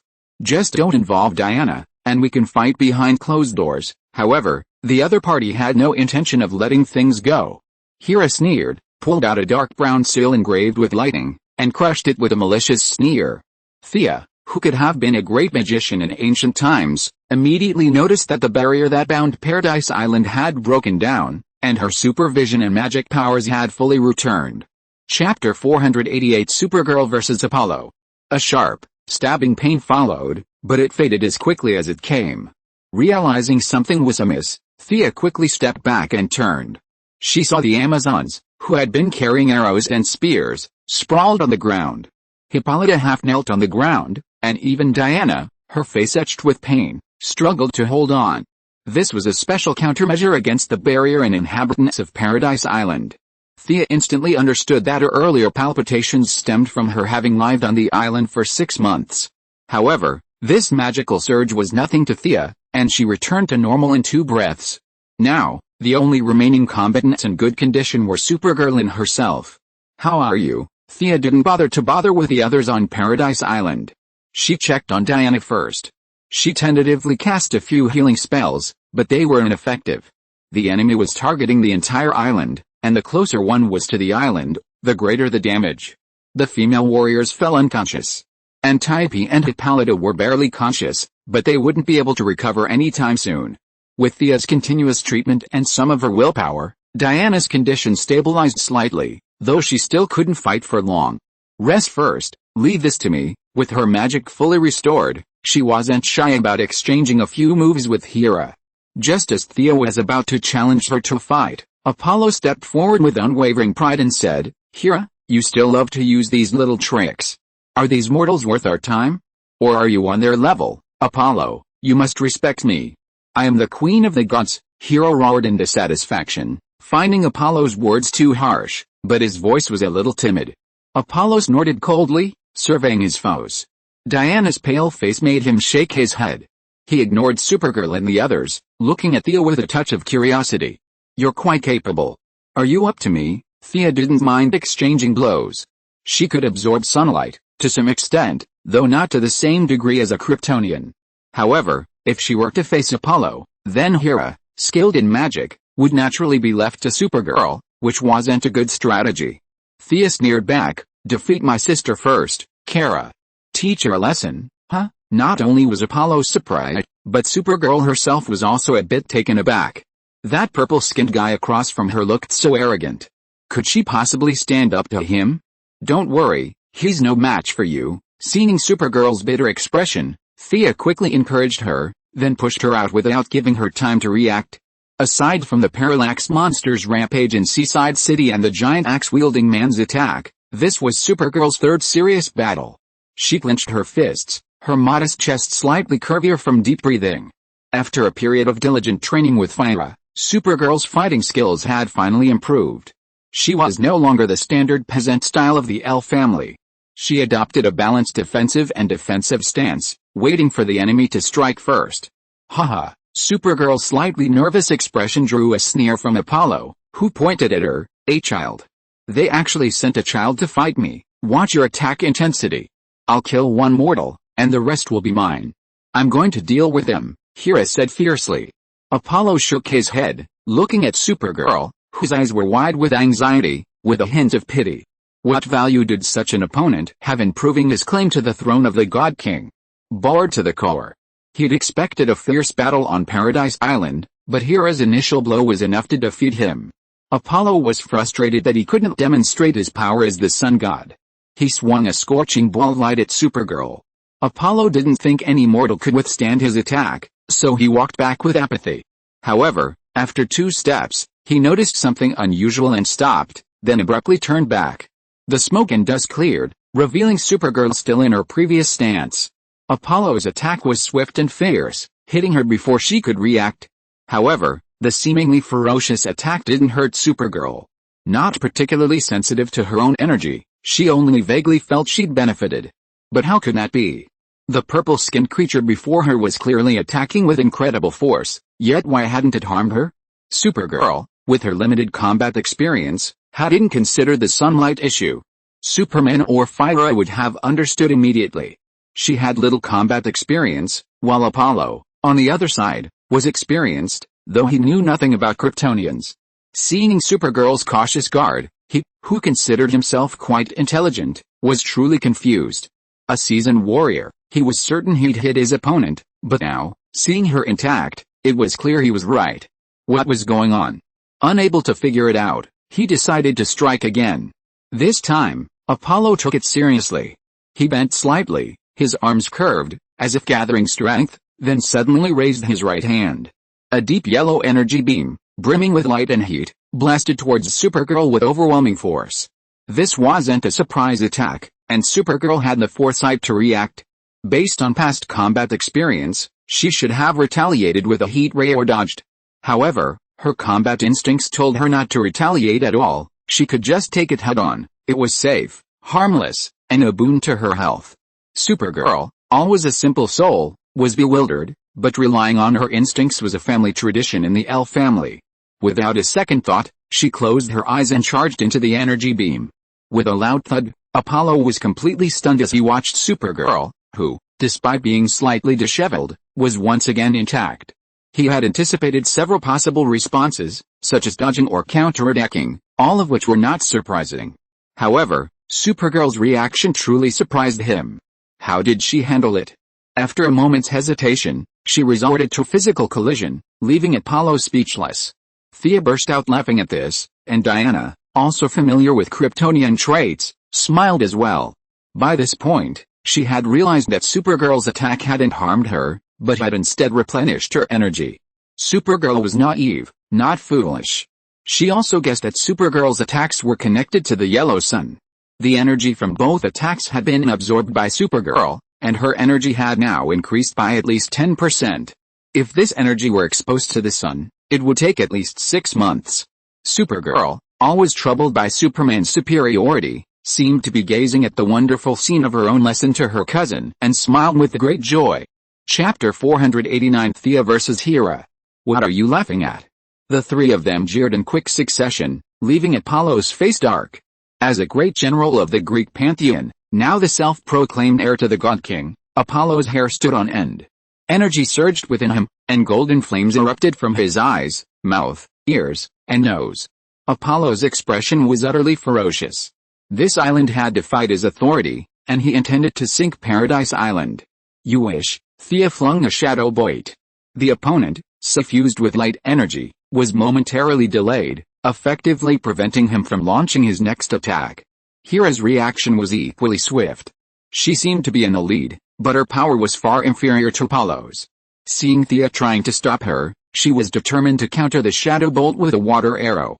Thea retaliated with a barrage of spells. Eris, the goddess of discord, sneered from the side, showing no intention of intervening.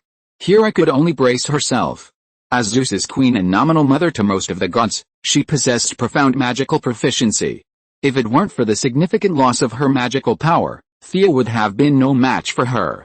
The two immediately engaged in a fierce magical exchange. Meanwhile, Supergirl launched a powerful attack on Apollo. Boom! With a resounding explosion, Apollo's attack was ultimately unfinished, only gathering a little more than half its energy before being interrupted by Supergirl. However, his use of divine power was truly unique. He shifted the center of the energy explosion in front of him, between Supergirl and himself. It was a good plan. His own energy wouldn't be enough to harm him. Surely the opponent wouldn't be able to withstand such a direct impact? However, the outcome devastated him. He was indeed fine, but neither was Supergirl. The adorable Supergirl's energy surged again, and she imagined herself punishing her cousin Superman. The girl, overcome with excitement, struck him with a fist packed with immense force. The power of Apollo's ultimate attack was truly extraordinary. Although the center of the explosion was between him and Supergirl, some aftermath rippled outward in all directions. Hera gently shook her peacock feathers to block the impact. Thea, who could absorb sunlight, had no defense. However, the people of Paradise Island didn't have this ability. Diana, a pure warrior, couldn't cover such a large area. Thea could only temporarily erect a protective shield to block the remaining energy from Apollo's attack. However, this distraction allowed Hera to immediately gain the upper hand. I can handle it. Thea stopped Diana as she approached to help. The goddess of discord, Eris, was unclear about her stance, and Diana, as a reserve, couldn't participate. Several streams of energy converged within her, and she raised her hand, unleashing a bolt of lightning at Hera. Unexpectedly, the opponent instantly exploded. I'm Zeus' wife. How dare you use lightning against me? It turned out that Hera, as Zeus's wife, also knew lightning magic, though she didn't usually use it. After exchanging a few blows with her, Thea discovered that the lightning spell had caused her to become a bit hysterical, losing her usual judgment. Secretly pleased, She quietly turned the tide. Diana stared intently at Eris, the goddess of discord. But instead of offering any assistance, Eris produced a glass of wine from thin air and drank leisurely, occasionally offering sarcastic remarks. Queen Mother, be careful. Do you need your daughter's help? Little girl in the red cape, be careful. Apollo is about to hit you on the shoulder. Her ramblings made it impossible to tell where her heart was, as if victory for either side was irrelevant to her. Diana threw the lasso of truth, but she didn't resist, continuing to speak her mind. If one ignored the fact that her power far exceeded the law of truth, then every word she said was sincere. She simply wanted to goad everyone into a fight, the more intense the better. Whenever he saw someone's momentum weaken, he would use his eloquent tongue to instigate, not stopping until both sides were in full swing. Diana tried to silence him, but it was no use. His voice still echoed around them. Dispute and instigation, that was his divine duty, his nature. Of the four present, Hera and Apollo were naturally familiar with his style. Thea, battling a media frenzy, had managed to ignore it. Supergirl was affected, but fortunately, she had the upper hand, so the impact was minimal. Apollo was deeply distressed. With years of battle experience, he could tell that the opponent had a constitution that absorbed sunlight. While such enemies were rare, they were not uncommon. Not only from a distance, but even from close by, he could tell that Thea had this constitution. However, the sunlight-absorbing constitution Apollo imagined was completely different from the one in the red cape before him. She absorbed it too quickly and utilized it too efficiently. After a dozen or so blows, Apollo's energy was depleted by 20%, while hers increased by 20%. His own energy was practically absorbed by someone else's with barely any loss. What kind of fight was that? If Supergirl had used an energy attack like Heat Ray, Apollo would have absorbed it. But Supergirl, determined not to let him unleash his ultimate, resorted to physical melee attacks, leaving Apollo reeling. He was the sun god, and in pursuit of pure power, he had practiced a similar process as Thea to eliminate impurities. Now, his only recourse was light-based attacks.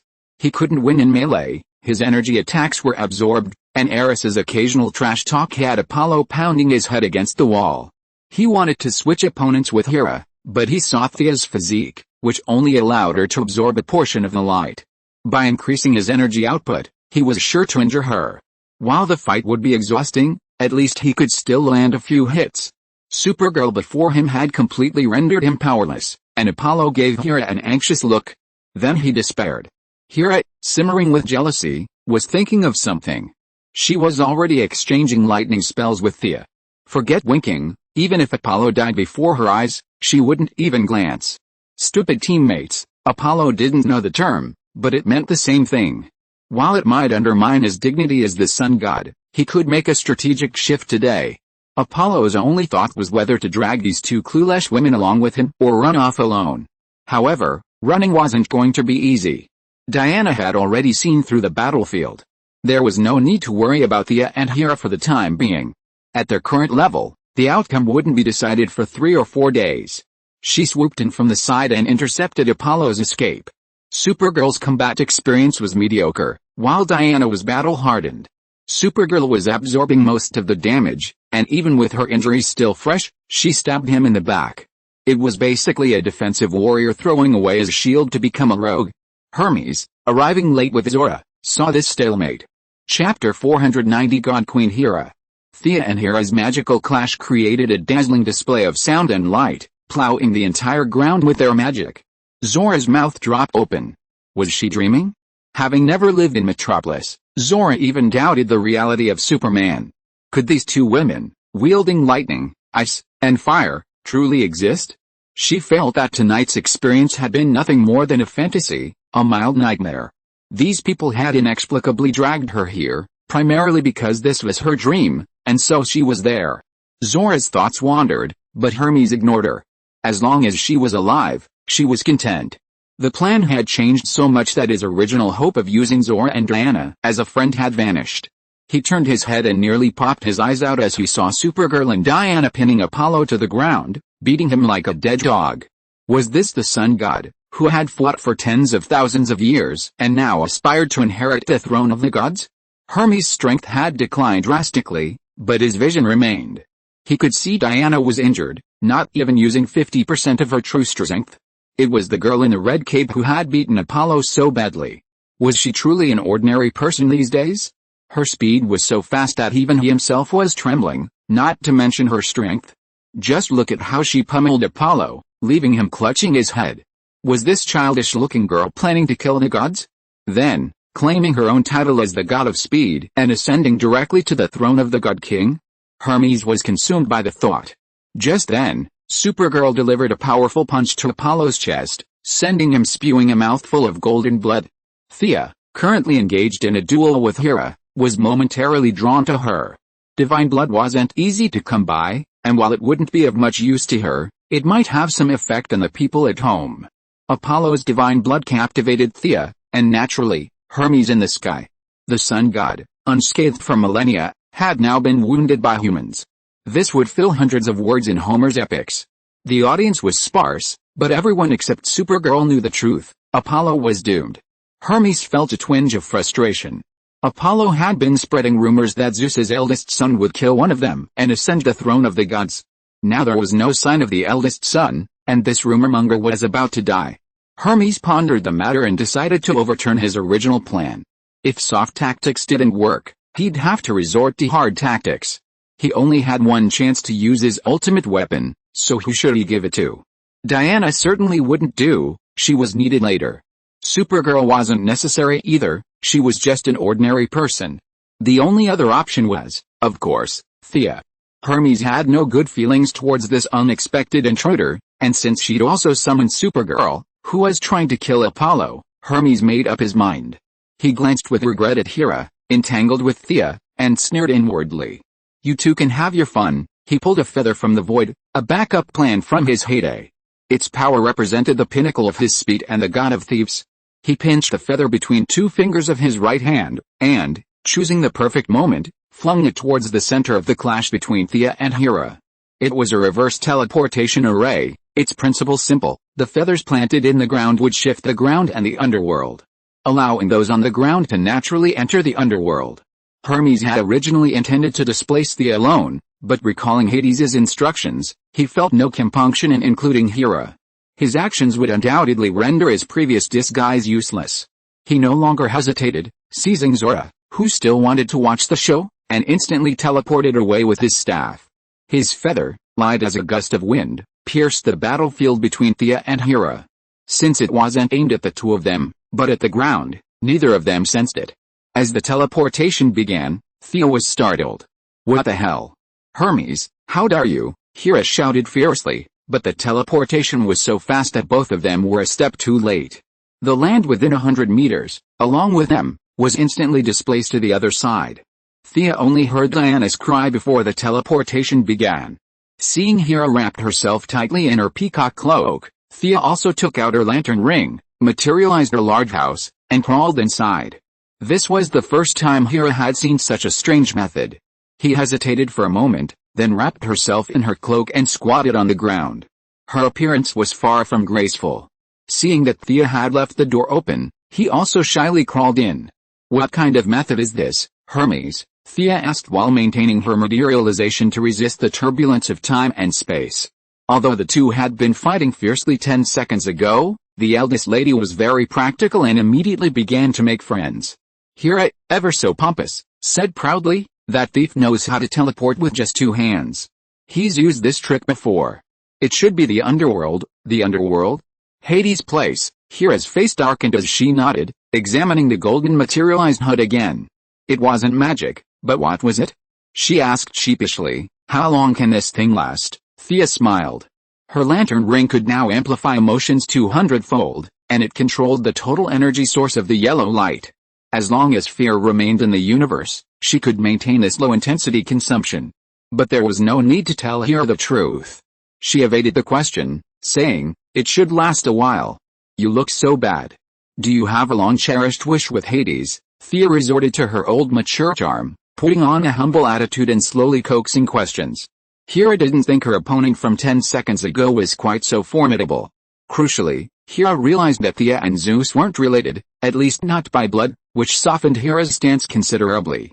While still arrogant, she could answer 2 out of 3 questions, giving Thea a rough idea of the situation. Hera, the god, wasn't as bad as the legend made her out to be. She was deeply loyal in love. It was Zeus's excessive fickleness, a complete scumbag who repeatedly threw her affections into the water, that made Hera's actions a bit hysterical at times. Even so, she didn't betray their love. She and Zeus only had 2 sons and 3 daughters, while the rest of the Greek pantheon were illegitimate children. This included Diana, of course. Even the strongest woman couldn't bear to face the dozens of illegitimate children her husband had sired. A patriarchal society ignored her loyal love and imposed on her the label of jealousy. How horrible. The philandering Zeus was praised, while Hera, who carefully protected her love, was despised.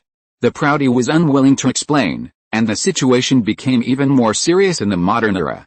Chapter 491, First Entry into the Underworld. Regarding Hera's fate, Thea could only say that even the most hateful have their pitiful side. Zeus, known for his philanthropy, bore a heavy responsibility for Hera's current state of infamy. Even putting herself in Hera's shoes was unnecessary. Any sane woman in Hera's shoes would have gone 10, if not 100, times more drastic. With a few sighs and words of comfort, the two of them tacitly elevated their relationship to a neutral state. With a slight tremor, the vibrations around the materialized house ceased, and the two descended into the underworld. It seems we're there. By the way, do you have a way to get back? Thea put away her lantern ring and, still in her casual outfit of a red windbreaker, black pants, and boots, looked around with her hands in her pockets, looking around with a hint of seriousness. This horrible place made her teleportation skills somewhat unreliable. Even the basic rules of teleportation differed from those on Earth. After just 2 attempts, Thea was met with layers of obscure energy that blocked her spatial positioning. This is Hades's place. I've never been here, Hera said vaguely. Thea's constant probing had given her a rough idea of their past. Hera was in a rather awkward position regarding the appointment of the God King. Although Thea felt that the title of God King was likely a trap set by the tyrant Zeus, the remaining members of the Greek pantheon needed Hera's approval to claim the throne. The younger members had to trade favors with her for recognition. Even the arrogant Apollo was willing to act as a thug for this very reason. Zeus's brothers, Poseidon and Hades, didn't have to deal with such a hassle. They planned to marry Hera directly, but the God Queen would surely be reluctant, and this was the crux of the conflict. Normally, they'd been reluctant, but now that Hermes had played a trick on them, they were in the underworld, a somewhat awkward situation. Seeing Hera's helplessness, Thea winced again. It was too cold here.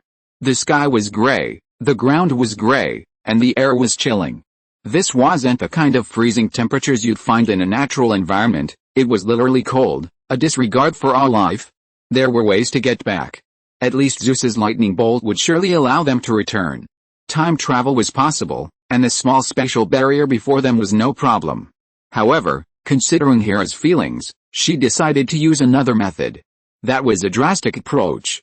Harnessing the willpower of all living beings to teleport them back would cost an astronomical amount of willpower. Thea was still planning to seduce the source, so she didn't want to waste it here. Her plan was to quickly modify some special rules to allow them to teleport back. Just as she was about to act, she saw the previously silent and gloomy space slowly coming to life, as if receiving some command. Gray clouds in the sky were approaching. A closer look revealed that they weren't clouds at all, but countless bird skeletons, some shattered and battered, while others still showed traces of life. Compared to the silently approaching skeletal birds, the unusual conditions on the ground were truly shocking. From the surrounding walls and rocks, filthy zombies continuously emerged. Countless human hands and rotting heads emerged from the ground beneath their feet. Men and women, young and old, were among them. All they could see was hatred for the world and for the living. Ouch! Thea watched with a wistful ache. These things would have frightened a mortal to the point of suffocation, but for her and Hera, it was nothing more than a few fireballs. The only caveat was that Thea had a mild case of mysophobia. The filth, combined with the overwhelming odor of the countless corpses piled up on the ground and walls, made her cover her nose. Hera, known for her elegant demeanor, was equally distressed, wrinkling her nose and squinting, her eyes choking with the stench. What caught their attention was what lay beyond them. Countless zombies were frantically converging again, forcing masses of flesh and blood together. Countless blood was squeezed out, coating the gray ground with a thick, dark layer of blood. Such a strong flavor made Thea grit her teeth. The mass of flesh, unconcerned with her nausea, forcibly transformed into a massive face tens of meters tall. The outlines of the face were vaguely discernible, and a gaping maw opened from its mouth, a muffled voice slowly emanating. "Hera, are you here to be my bride?" Realizing she was being ignored, Thea, about to unleash her holy sword, withdrew. Her relationship with Hera was merely antagonistic, far from friendship. There was no need to force herself on her behalf. Proving herself invincible, Hera had no intention of letting Thea take on the challenge. Without a word, she instantly grew to a full 50 meters tall, staring directly at Hades' massive face, constructed from the flesh of the dead. Thea praised her. This move was truly remarkable. Her aggression-attracting ability had reached its maximum level. Now that Hera had grown in size, no one would pay attention to a little person like her. This move was useless beyond its appeal. Enlarging her size made her easier to attack, reduced her agility, and increased the amount of divine power she consumed per unit time. A quick glance revealed a host of problems for Thea. However, no one paid her any attention, so she naturally enjoyed the spectacle. The surroundings, aside from a bit of dirt and stench, were otherwise fine. "Open your filthy gate and let us leave," Hera, completely unaware of negotiation techniques, issued a blunt command. The only good news was that he was kind enough to take Thea along. Hades chuckled at his tone, his flesh and blood face seemingly trembling. "Come to my throne and have a good talk." With that, the flesh and blood face dissolved into mud and splattered onto the ground. Countless corpses and zombies emerged from the ground, countless death knights gathered nearby, mindless giants, and slain monsters from myth and legend all appeared. Hundreds of miles were covered by a sea of the dead, and a narrow path, barely 2 feet wide, suddenly appeared. This must be the road to Hades' throne. "Are you really going over there?" Thea grabbed Hera, who had returned to her normal size and was about to head inside. "Do you have a plan?" Hera looked at her curiously. Thea outlined her plan, and Hera shook her head. "Time is tight. They won't give us much time to prepare," Thea admitted this. Once she began to focus on rewriting the rules, it would take at least 2 or 3 minutes, and Hera would have to fend off the monsters outside during this time. First and foremost, it was a question of trust. Hera wasn't Diana, she wouldn't risk her life to protect Thea. Chapter 492. Come on, let's turn the world upside down. Thea wouldn't put her safety in the hands of someone who had been her enemy just minutes before. She wasn't that ruthless. Furthermore, even if Hera was trustworthy, she couldn't withstand the dense swarm of monsters surrounding her, especially some with unusually sculpted bodies who looked formidable. Thea only took a quick look, but she saw several creatures mentioned in mythology. There was the Aramane, said to have competed with Athena in weaving, now a woman with a spider's lower body. Then there was the bizarre-looking 2-headed lizard, said to cure rheumatism. This creature didn't have 2 heads in the traditional sense, but one in front and one behind. There were also the eyeless Medusa and the 3-headed dog of hell, missing 2 heads. Thea was bewildered by the sheer number of familiar and unfamiliar creatures. As for fighting her way out, finding a deserted spot to slowly study spatial coordinates, that was unrealistic. The entire underworld was Hades' domain, and as long as they were in this world, they would be pursued by him. The idea of slaying all the monsters of the underworld with just 2 people was incredibly difficult. "Hey, how's your fighting skills? I'll attract Hades' attention, and you take one of the candles above his head. Then we can safely leave the underworld." Unable to escape for now, nor was there any rush to fight, the two could only slowly make their way through the passage left by the other. Not far away, Hera finally came up with a plan.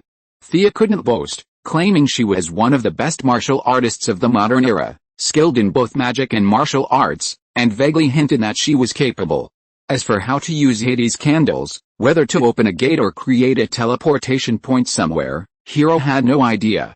After all, no one had ever done such a thing as torturing Hades. Hera knew this information from Zeus. The two constantly revised their plans along the way. It was true, the more elaborate a plan, the more likely it was to go wrong, as Hermes, who had repeatedly used the tactics of self-torture, proved. The two walked a short distance before entering a city, an ancient brick and stone structure with well-maintained pavement. However, the throngs of living people were absent. The nearby flower beds were bare, the distant fountains were empty. The silence and emptiness were so vast that only their footsteps could be heard. Thea felt the air heavy, suffocating. The holy sword within her body kept rumbling, as if urging her to leave quickly. "Hold your composure," Young lady, Hera thought, persuading her to leave. Thea said nothing. Her current job was to suppress the Holy Sword, preventing it from erupting. The Holy Sword loathed this place, and Thea could only coax it into a devastating rampage. Though the journey was long, it had an end. Shortly after entering the city, a group of black armored knights escorted or monitored their progress. In the heart of the city, Thea finally encountered the renowned Hades. She was a little disappointed. None of the old gods pleased her. She remembered someone commenting that the old gods had become Shambit-like, and it was absolutely true. The goddesses were fine, at least they looked human. Hades before him was a complete joke, barely 5 feet tall, dressed in a mismatched red and black outfit. Of course, the most striking thing about him was his gleaming head. It was like a birthday cake, 7 or 8 candles stuck in it. Sticky wax coating his face. He had no hair, no eyes, only a hint of a mouth. He wanted to marry Hera or Diana with this awful appearance? Thea was already preparing her ultimate move. She was about to give this grandson a hard time. Seeing the two arrive, Hades clapped his hands twice, like a fat leader of a country. Several hags, the kind who appeared in horror movies without makeup, magically appeared, each holding a wedding dress as if offering Hera a choice. 2 honor guards approached from a distance. Leading the drums were 2 3-meter-tall male minotaurs from the Heifer tribe, a tribe with whom Thea had a good relationship. Behind the minotaur stood a number of humans, holding various musical instruments. They were likely the singing and dancing masters of the Greek era, who, after their death, fell into Hades's hands. Of course, Hades wasn't unprepared. He had already assembled the armies from further afield. He saw Hera as mere meat on a plinth, ready for his manipulation. As for Thea, who was she? The old Hades hadn't even heard of her. Dress in new clothes and become my bride. This is your destiny, Hera. To celebrate my ascension to the throne of the gods, I will preserve something for you. Is this your handmaiden beside you? You may keep her. Hades, with a candlelight overhead, couldn't discern her expression. He only briefly considered, as if the other were a mere ant, his control fully grasping them, and then he decided their fate. He took a second look at Thea's appearance. First, Hades didn't recognize her, suggesting she was unknown. Second, Thea's modern appearance and figure made her, in Hades's eyes, merely average. This is the difference between ancient and modern aesthetics. Today, it's difficult to tell who's better between Thea and Diana. Modern people generally find Thea slightly more pleasing, but Hades considers Diana prettier. To him, Thea is nothing more than a maid. The young lady didn't bristle at being treated as a maid. Upon meeting Hades, her holy sword continuously conveyed a single message: go for it. Sweat broke out on Thea's forehead, seemingly losing control. This only deepened Hades's elation. Thea trembled in fear at his supreme power, demonstrating that Hades's might was still abundant. Although he felt a vague sense of unease, Hades believed it stemmed from some hidden weapon Hera held. As Zeus's queen, it was only natural for her to possess several powerful weapons. Hades constantly probed Hera with words, even provoking her, to see if he had any more tricks up his sleeve. Hera's attendants were automatically ignored. For so many years, Hades had no habit of probing other people's energy. In his inherent understanding, no one was stronger than Zeus, and even Poseidon was a step behind him. Now you're asking him to probe Hera's maid? Isn't that a joke? Seeing that Hera hadn't said anything, Hades felt that they probably had no more tricks up their sleeves. He ordered the witches to hand them clothes, as he was in a hurry. Here, change quickly. A witch took out a tattered piece of clothing and handed it to Thea with a contemptuous tone, unaware that she had almost poked a hole in the sky. Get out. You bunch of ants. The young lady couldn't bear it anymore. If you're listening to this novel on a channel other than Fanfic World, it means they downloaded and uploaded it without effort. We cordially invite you to visit our channel, Mundo Fanfic Novelis. There you'll find the original version of this story, and you can explore many other novels of various genres. We're waiting for you to immerse yourself in a world of incredible novels. Chapter 493 The Underworld is in complete chaos. Just as the hag's bony hand was about to touch Thea's shoulder, a dazzling burst of light shot up into the sky. The gloomy world seemed suddenly illuminated by a radiance. This was something the dead once possessed, the power of emotion, the radiance of life once blossomed. The underworld, a heavy and harsh environment that had operated for tens of thousands of years, suddenly felt a surge of life. Many of the long-lost dead recalled long-lost memories, tears welling in their tainted eyes, their dead bodies seemingly revitalized. This process was fleeting, but its significance would be profound. At the limit of her patience, Thea finally drew her holy sword, a supreme artifact symbolizing the will of all beings. The sword's residual energy alone vaporized the hag, the triggering force. She was determined to persevere. Sword in hand, she sprinted a few paces to the stunned Hades. "Grandson, I've disliked you for a long time." Without waiting for a reply, she slashed with her right hand. The holy sword sensed her intentions, knowing she was about to slay Hades, even if it was just a clone. Its excitement flared with vibrant colors, and the coordination between her and the sword was flawless. Hades's wax-covered head was severed horizontally.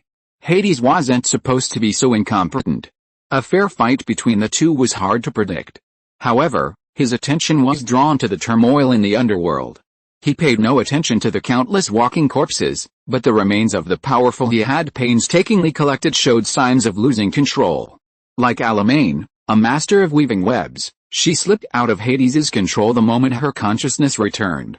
Realizing she couldn't escape the underworld in her haste, she activated her innate ability to weave a small world and hide within it. Rebellions erupted one after another. The more powerful the creatures, the more tenacious their wills. Given even the slightest opportunity, they could unleash astonishing power. Unfortunately, Hades hadn't encountered such a situation in eons, and was caught off guard. He controls death, and by default, no one in the underworld can defeat him. That's the rule. Naturally, Thea couldn't defeat him in the underworld, but there are always exceptions. A brave warrior can't defeat a demon king, but they can seal him. Thea didn't need to defeat Hades, she only needed to unleash even a tiny bit of the free will of all beings to roil the underworld. Hades, in particular, was a bit of a collector. He collected the remains of powerful figures from ancient and modern times, both Chinese and foreign, and awakened them in the underworld to serve him. These figures were not insignificant in life, and some were even more powerful. For example, the corpse he used as his throne belonged to none other than Kronos, the father of Zeus, Hades, and Boston. This man was Gaia's biological son, the second-generation king of the Greek pantheon. Until his overthrow by Zeus, he was the undisputed leader of the pantheon. The Sword of Victory and Oath had also awakened his will. Combined with Thea's slaying of Hades's clone, this ancient god king finally awoke from his slumber. Millions of years of loneliness had left him lost in thought. As the biological son of Gaia, the earth goddess, he was no unholy offspring spawned by the combined wills of some giant creatures. Kronos' power over the earth was genuine. He didn't even consider the underworld to be earth. He simply drew strength from the very earth to replenish his long-depleted body. Thea didn't recognize this giant. It had only been a throne, barely recognizable as a human. How could she possibly know who he was? Not only her, but Diana might not have recognized him either. Juniors like them were far from the rank of second-generation God King. However, she didn't recognize him, but her daughter, Hera, did. Yes, Hera was also his daughter. The Greek pantheon was such a mess. The skinny man before her was her biological father. Oh my God. Let's run, the noble woman, who always preferred grace to warmth and would never run if she could walk, finally panicked and grabbed Thea, ready to run. Kronos was no good either. Worried his children would overthrow him, he swallowed them all at birth. It wasn't until Zeus, with his divine might, overthrew him and freed his siblings. This tragic memory didn't sit well with Hera, and she didn't want to stay even a minute longer. Thea plucked a candle from Hades's head, musing. Since the head was already chopped off, she thought, I bet Hades wouldn't mind taking a few more. With a flick of her wrist, she gathered all 7 or 8 candles into her bag. As soon as she had the candles, she received a message. Zeus was right. This item could indeed help her return to her original time and space. She just needed a quiet place to chant a prayer in praise of Hades. Hey, do you know what this prayer is? Having just decapitated her enemy, she turned around and praised him.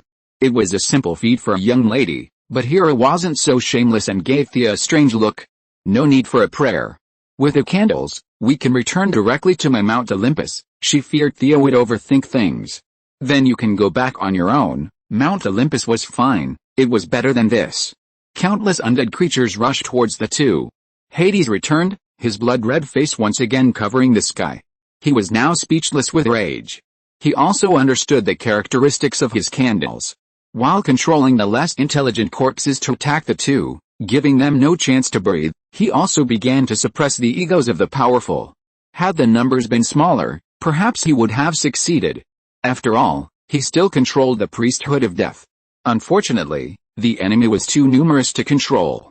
For example, let's take the second-generation God King, Kronos, who endlessly absorbed power from the underworld. His hatred for Hades was the deepest, and his resistance was the most intense. Although his ego had barely recovered even a fraction of its original consciousness, his immense divine power was already surging through the underworld, forcing Hades to devote over 30% of his strength to suppress him. Hades struggled to hold on, while Thea and Hera worked well together, carving a bloody path. This was where the benefits of dual cultivation of magic and martial arts were apparent. With Diana, she could act as a mage, and with Hera, she could play a warrior. She used her magic to form a thin membrane around her body, shielding her from the splattering blood. The Sword of Victory and Oath could purify even ordinary corpses, but she didn't care whether the purified corpses were reincarnated or rested in eternal peace. Initially, the controlled corpses attacked them desperately, but gradually the situation changed. Many conscious corpses crowded around the two of them, and spontaneously separated them from the surrounding corpses. For example, the Death Knight in front of Shia didn't ride a horse, but trotted along with them by the reins, still talking non-stop. "Hurry, my consciousness can't hold on any longer, kill me," the Death Knight stretched his neck and said. Chapter 494 The King becomes the Queen, and the Queen becomes the King. "No, save me first. I don't want to stay in this dark place anymore. Let me rest in peace." On the other side, a figure with a ghostly face painted on his face, resembling a tribal warrior, wielded a spear, pushing back a circle of approaching corpses. Seeing them spontaneously forming a circle to isolate the enemy, Thea was surprised. "Why are they still running? Let's light the candles and retreat." She grabbed Hera, who was throwing lightning and fireball spells. The Queen of Gods was a little slow to react, but she was no fool and immediately understood what she meant. Thea tossed her a candle, watching Hera's every movement intently. "How is this going to get to Olympus?" Hera carefully grasped the candle, closed her eyes, and sensed it. Her moral integrity was much higher than someone had expected. She reached out and grabbed Thea, shouting, "Go!" The entire small area began to compress. Obscure energy flashed, and the two were sucked into the spatial tunnel. The knights and warriors waiting for death were initially stunned. But action speaks louder than words. Many truly understood. One warrior immediately leaped in, and the rest, regardless of understanding the implications, followed suit. The situation was already dire, and it couldn't get any worse. Even some distant monsters, having regained consciousness, noticed the changes. Iramani, a half-human, half-spider, hiding in another dimension, emanated countless silk threads from her body, seizing 7 or 8 Death Knights as they leaped into the vortex, using their momentum to pull herself in. The remaining monsters were either too far away or lacked such means. Just as the vortex's final passage was about to close, a chimera beast with a lion's head, a goat's body, and a python's tail scurried in like a madman. Pluto's candle flickered seamlessly, opening here and exiting there. Before Thea could react, she was in a land of glittering stars, towering mountains rising not far away, and waves of divine might assaulted her mind. Thea didn't have time to lament. Her supervision allowed her to see a lot. At least she knew it wasn't just her and Hera who had teleported, there were a whole bunch of other people following behind.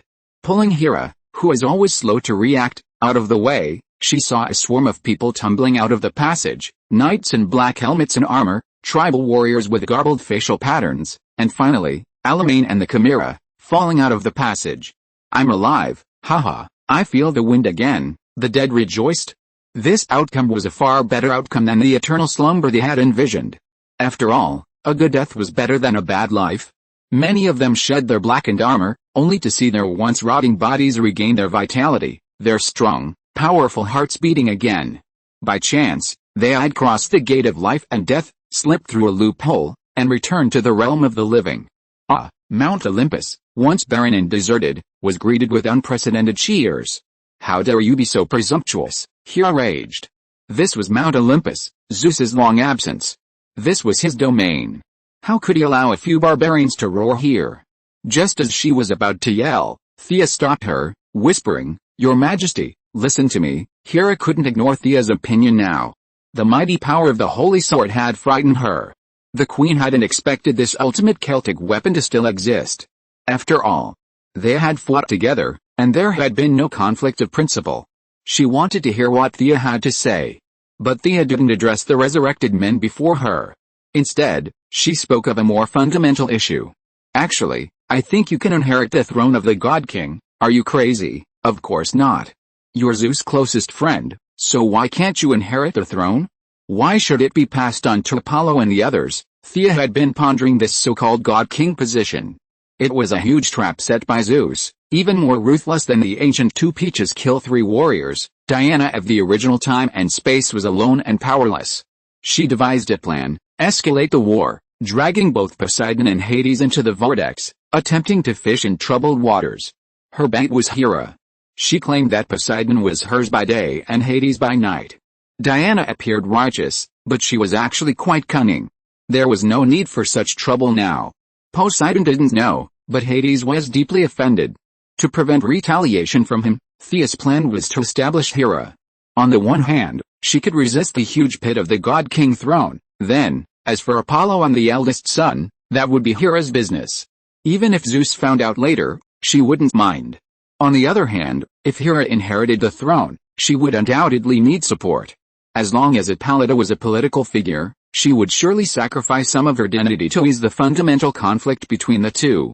With the barrier of Paradise Island destroyed and its location now exposed to the world, it was a bad idea. Pulling the Amazons to Mount Olympus would be perfectly possible. Hera had prestige, and Hippolyta had the manpower. There was a perfect basis for cooperation. Hera stared at Thea in amazement. The God King has always been a male-only position. I never considered overstepping that.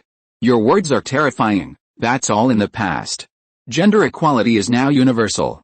Do you think the throne of the God King would be any obstacle for you? Thea continued, convinced of her chance. What obstacle? Nothing. It's just a chair Hera had been eyeing for tens of thousands of years. Apollo and his eldest son still faced the challenge of ascending Mount Olympus. Hera had no such problem. This was her home. Ambition exists in the heart of any intelligent being. Hera simply hadn't considered that. Having held on to the throne of Queen of the Gods for millennia, she genuinely didn't think she had a chance of becoming King of the Gods. Thoughts raced through her mind. What about the Queen of the Gods? Thea looked at him with puzzled eyes. Zeus, he's only missing, not fallen. Your marriage still exists. Hera was struck by lightning. How could such a logical connection be calculated? I'm the King of the Gods, and Zeus is the Queen of the Gods? Isn't it possible? Is there a rule in the pantheon that forbids this? Thea asked. From a legal perspective, there certainly weren't any such objections within the pantheon. Not only the Greek pantheon, but even the Egyptian and Celtic pantheons didn't have such bizarre objections. As long as you become King of the Gods, you can establish rules to restrict Zeus's philandering and even issue an oracle forbidding him from leaving Mount Olympus. Thea offered a flurry of ideas, unconcerned with Zeus's current location or whether Hera could control him in the future. Chapter 495 Planning. Hera's eyes lit up as she listened. If she hadn't had to maintain her airs as the Queen of Gods, she would have pounded her fists and exclaimed, "That makes sense." She hadn't previously thought so, but after hearing Thea's analysis, and with her own budding ambition, Hera suddenly realized that this vacant throne of the gods might be her only chance to redeem her husband and restore his prestige.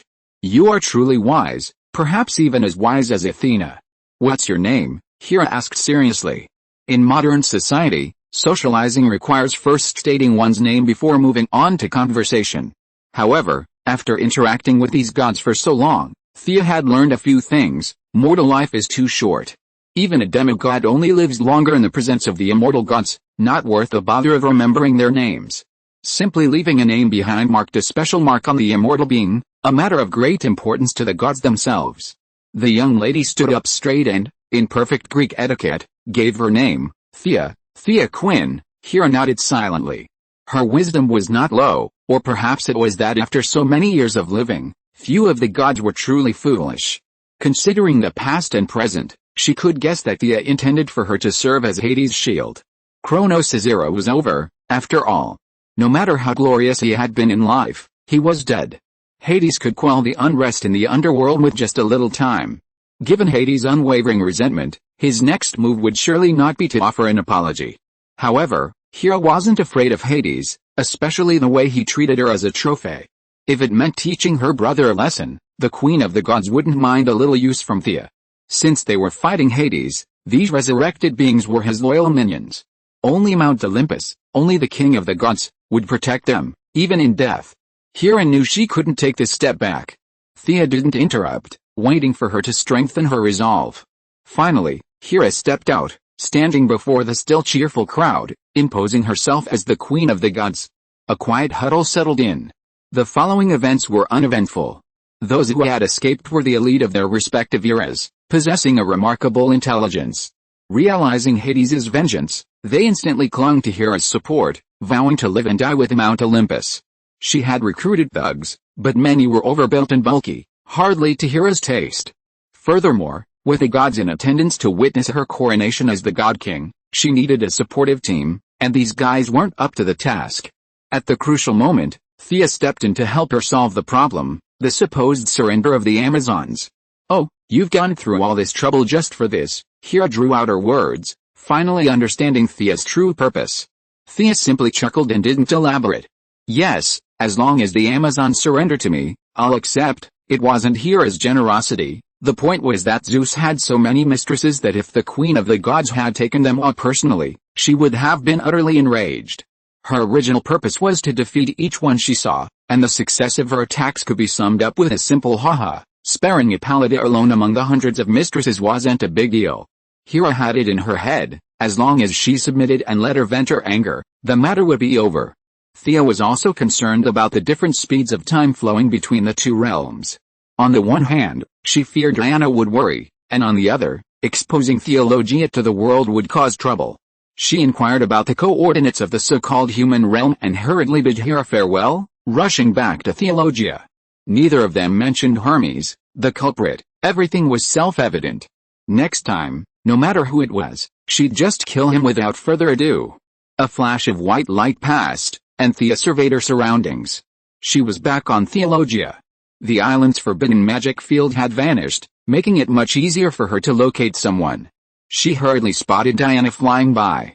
"Thea, you're okay," Diana sensed her arrival the moment she arrived. The two women embraced passionately, and Diana examined her thoroughly before reassuring herself. "Where's that wicked Hera?" Diana said angrily. Thea smiled wryly, avoiding the topic of the wicked woman. "How long have I been gone? Where are Hermes and Apollo? What's going on in the outside world? Where's Queen Hippolyta? You were gone for about 10 minutes. The enemies have all fled, but Eris was still there. I don't have any way to contact the outside world. What's going on out there?" Thea had to admit that Diana's mindset hadn't adjusted to a normal one. The existence of Paradise Island was already known to the outside world, yet she hadn't realized such a serious problem. Without hesitation, she activated her moon goddess chosen talent, Eternal Night. This time, it would be needed to block sight, especially from satellite observations from other countries. "Quick, let's go see the Queen." Thea didn't have time to explain, grabbing Diana's hand and heading to see Hippolyta. After a brief period of healing, and once Her Majesty had regained consciousness, Thea explained the current situation on Paradise Island and the solution she had discussed with Hera. Things unfolded exactly as she'd anticipated. Politicians' moral integrity was alarmingly low. Hippolyta had no problem bowing to Hera and readily agreed. "We have to bow to Hera," Diana complained.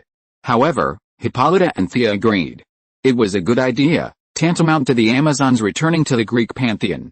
Under such circumstances, her personal opinions were meaningless. The heroic goddess of war could only pout. "No need to heal me. Teleport me over now, and I'll admit defeat and apologize." Hippolyta pondered further. To vent Hera's anger, she lowered her stance. Surely, admitting defeat despite her frail body would be more pleasing to Hera? Thea supported her decision and teleported Hippolyta directly to Mount Olympus. She didn't know what the two women said. Thea began to construct a portal between the two worlds. The thousands of Amazon warriors were demanding the transport, and the temporary portal was unstable. Under the eternal night, the warriors' resilience began to improve, and many gradually regained consciousness. Diana, Antiope, and Supergirl, who had unsuccessfully pursued Apollo, began to help treat the wounded. Hippolyta soon returned, looking bright and cheerful, clearly having pleased Hera. The goddess not only healed her wounds but also allowed her to bring back one of the 3 remaining leaves of the giant tree, said to bear golden apples. This leaf could heal all Amazons. Chapter 496, Evacuation begins. Watching the Amazon soak leaves in the spring water, each one healed with a single sip, Thea was overcome with envy. Hero was the epitome of wealth and power. With countless years of accumulated wealth, she could even create magical items from a table leg or a handful of stove ash. She could craft artifacts from simply dismantling objects. It seemed Hades and Poseidon's clamor for Hera's hand in marriage wasn't just for prestige. Mount Olympus was truly filthy rich. If Zeus's treasury was included, the wealth was unparalleled. Seeing Hera heal the Amazon sisters, Diana finally warmed to the goddess. Listen, my sisters, the barrier surrounding Paradise Island has finally lifted. I have secured Queen Hera's forgiveness, and she has granted us entry to the sacred mountain. Everyone, pack your belongings, and we will depart immediately, Hippolyta commanded loudly. Thea had expected a lengthy speech to persuade the others, but nothing happened. That's the beauty of military management, the leader doesn't explain, and the subordinates don't waste time talking. At most, they'll just say oh, knowing what they're told. Then, they'll do what they're told, and everyone's off to pack up. Are we really going to abandon this island, Hippolyta, seeing Thea busy creating a teleportation magic circle and feeling a bit reluctant about giving up Paradise Island, where they'd lived for thousands of years, sent Diana to ask?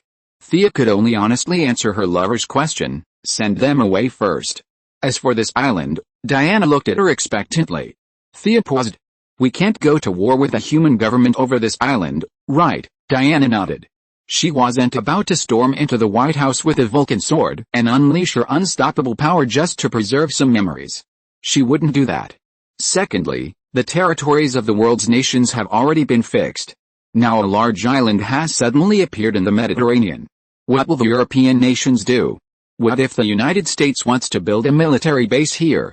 What if Russia wants to get involved? What will be the result? The result will probably be war, Thea said seriously. Diana's face was a little grim. All of this was not complicated. She was no longer the girl who left the island. 100 years would have taught her a lot. If she caused a war because of her own reasons, she would regret it to death. Then is there no other way, to avoid human disputes? I think the only way is to ask the Sea King and his wife for help and sink to the bottom of the sea. As Thea spoke, she thought of something, but to tease Diana, she pretended to be very helpless.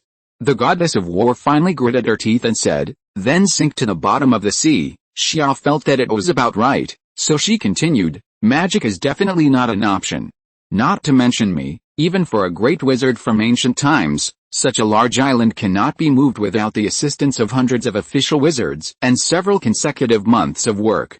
Not to mention the problem of cross-dimensional movement. As for the gods, in their heyday, perhaps 5 or 6 of the 12 main gods, minus the God King, could do it, but in this day and age, you must have thought of a way, right? Diana initially thought she was explaining the situation, but as she listened, she realized something was wrong.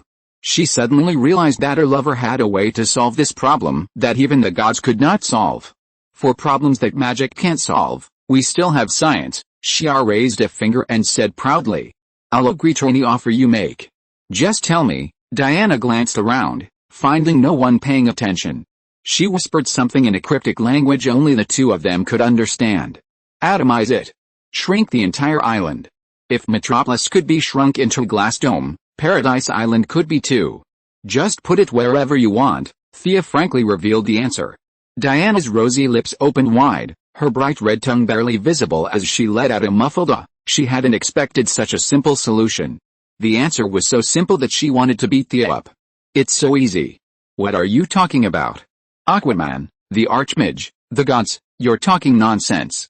If there was a simpler solution, why didn't you tell me earlier? Diana glared at her with a fierce look. Thea's laughter was unbearable. Diana was in a different mood right now.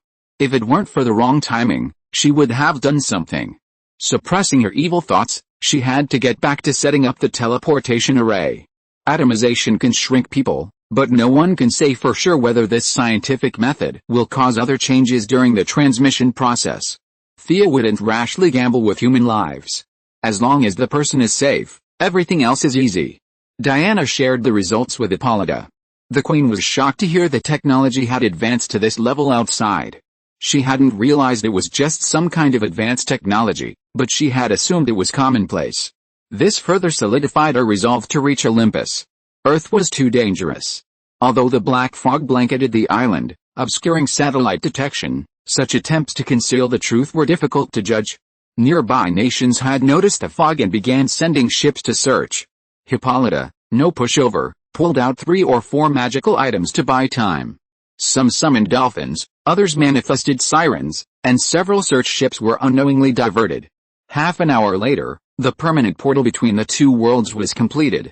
It was still crude, but it could easily transport the sturdy Amazons. Many Amazons, carrying large and small bags, crossed the portal, heading for their new home. "Sister Thea, can I come over and take a look?" Supergirl, who had been so helpful, asked flatteringly. Could Kara go to Olympus? Thea couldn't say, but she could help ask. When Hera received her message, she was watching the replays in the magic mirror. The replays showed several scenes of Supergirl beating Apollo, causing him to vomit blood and flee. During the previous battle, she and Thea were so engrossed in their magic that they hadn't paid much attention to Apollo's fight. It was truly tragic.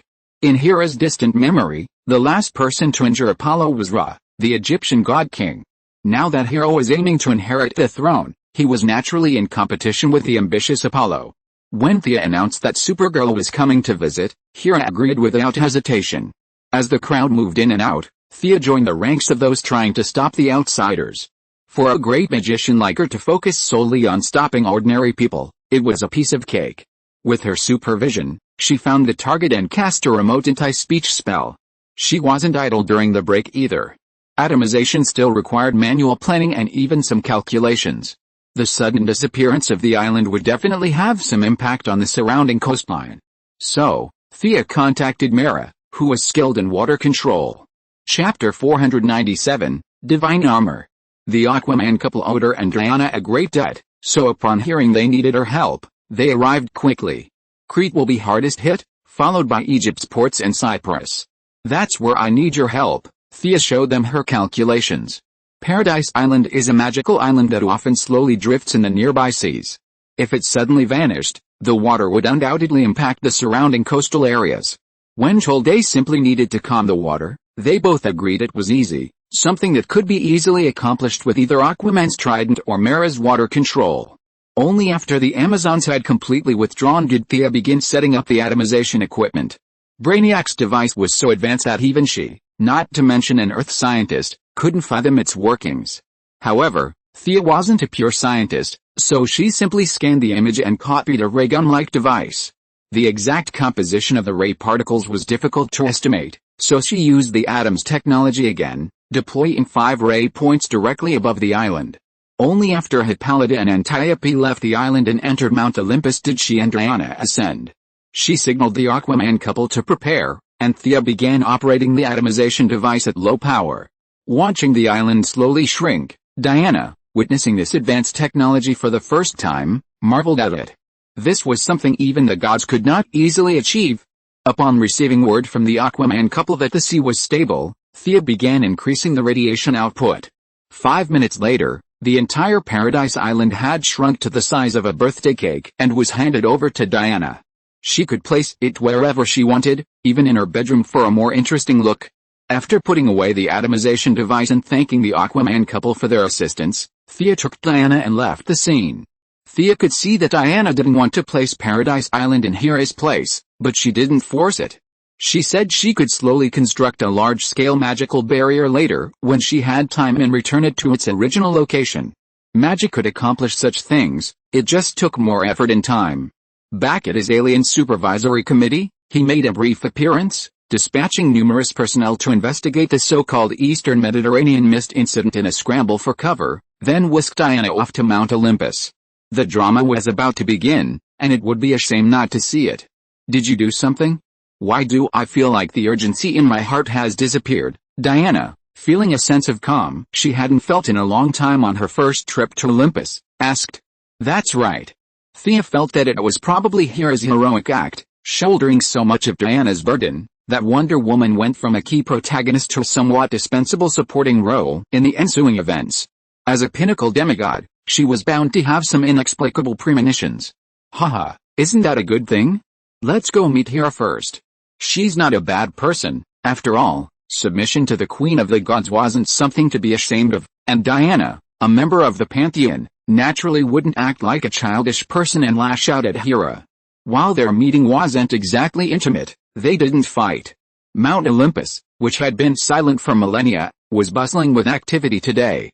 Hera was greeted with greetings wherever she went. A sight that flattered her immensely. In the vein of Japanese anime, she felt a certain sense of recognition. Seeing Diana bow her head, the wealthy hero reflected, feeling that her armor was a bit too plain and lacked something in it. She presented her with a red cape with gold trim, a gesture of goodwill. As Thea had been a significant help to him, Hera naturally offered no expense. Seeing that she lacked suitable armor, she opened Zeus's treasury and took out a piece of armor called the Divine Spear. Looking at the silver-white half-plate with a blue lining, coupled with her golden hair, emerald eyes, and the sword of victory and covenant, Thea suspected she had misplaced the script, perhaps mingling with something strange. But she didn't refuse, and the two found an empty room to try out their new equipment. Diana's cape only offered some protection against arrows, fire, cold, and acid. With her current abilities, it was more of an aesthetic feature. Wearing armor all day was a bit monotonous, especially after meeting caped figures like Superman and Batman. The armor Hera gifted Thea was truly impressive. It wasn't some Tolia-like outfit, it was Zeus's own creation, crafted out of boredom. To charm young women from all walks of life, Zeus was a master of every profession, a top-tier character with every subclass fully mastered. Forging the armor was a piece of cake, too. While its protection was impressive, Thea felt it resembled a robe more than armor. It significantly enhanced the wearer's lightning control abilities, but only if they possessed it. This was a challenge for Thea. Previously, this required a blend of energy within the body, but now, simply by injecting different magical energies into the armor, it automatically generated lightning magic. It provided immunity to lightning and possessed extreme resistance to fire, cold, and acid. It also enhances speed. Thea and Diana tested it nearby, finding their speeds roughly equal, with Thea even slightly faster. It also significantly increases both strength and endurance. Crucially, this is a female armor with a battle skirt. Having lived in this world for so many years, one must have seen many artifacts. But armor is incredibly rare, and female armor is even rarer than even Kryptonian armor. Diana's armor was custom-made, and finding another is incredibly difficult. After experimenting with various attribute enhancements, Thea's strength, thanks to the armor's boost, finally caught up with Diana, barely qualifying as a high-level pseudo-demigod. After confirming the flow rates between the two realms, Thea learned that Hera was planning a gathering of the gods in 10 days, where Hera would publicly announce her succession to the throne of the God King. Naturally, Thea had no objections, and with Supergirl in tow, the three of them returned to Earth. After sending Supergirl back to school and returning in 10 days, Thea began her sparring match with Diana. To preserve the Themyscira, Diana agreed to any request she made.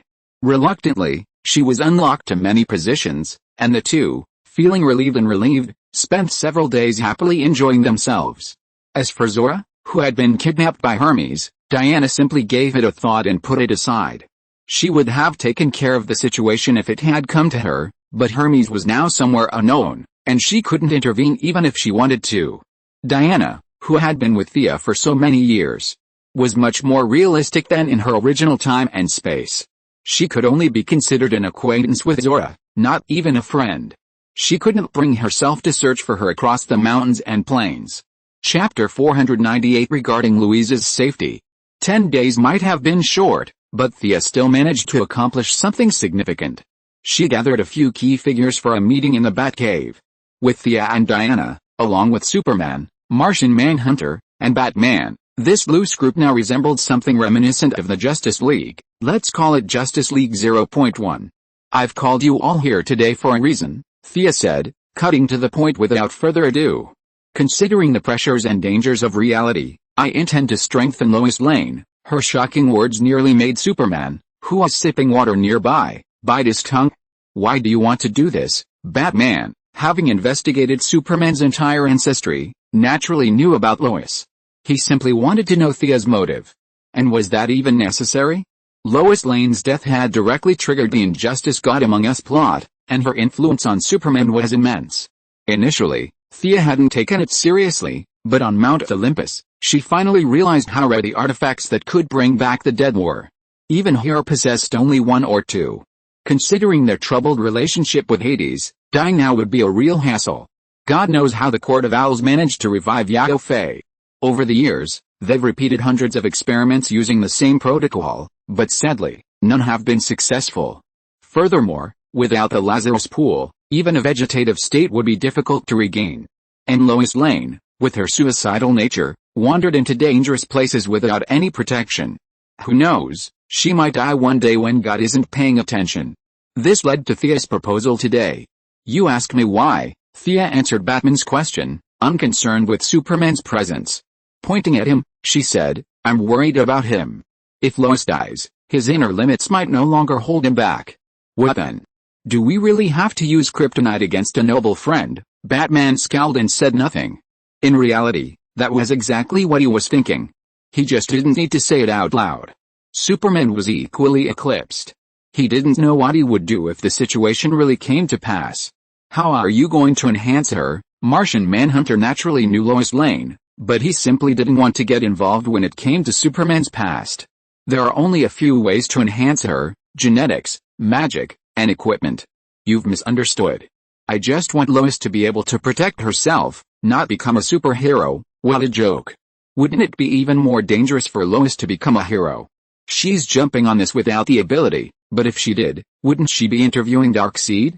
Even though it involves me, I support it. Superman ultimately didn't know what he would do, but it was always better to be prepared. Lois is a woman of justice. She should be able to defend herself, Diana said, adding, 3 votes in favor. Martian Manhunter and Batman couldn't think of any reason to object.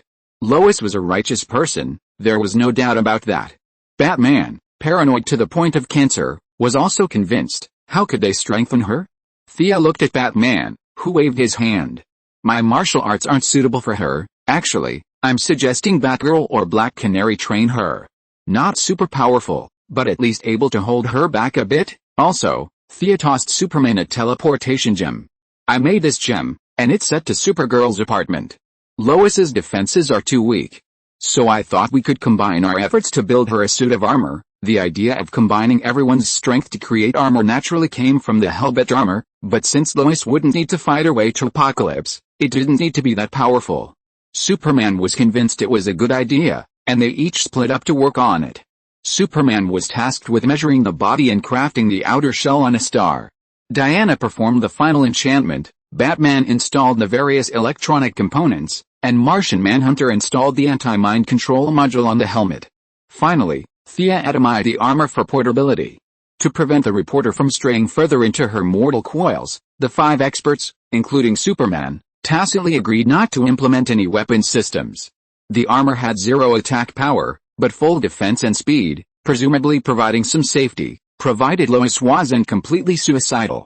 After much deliberation, training was assigned to Barbara.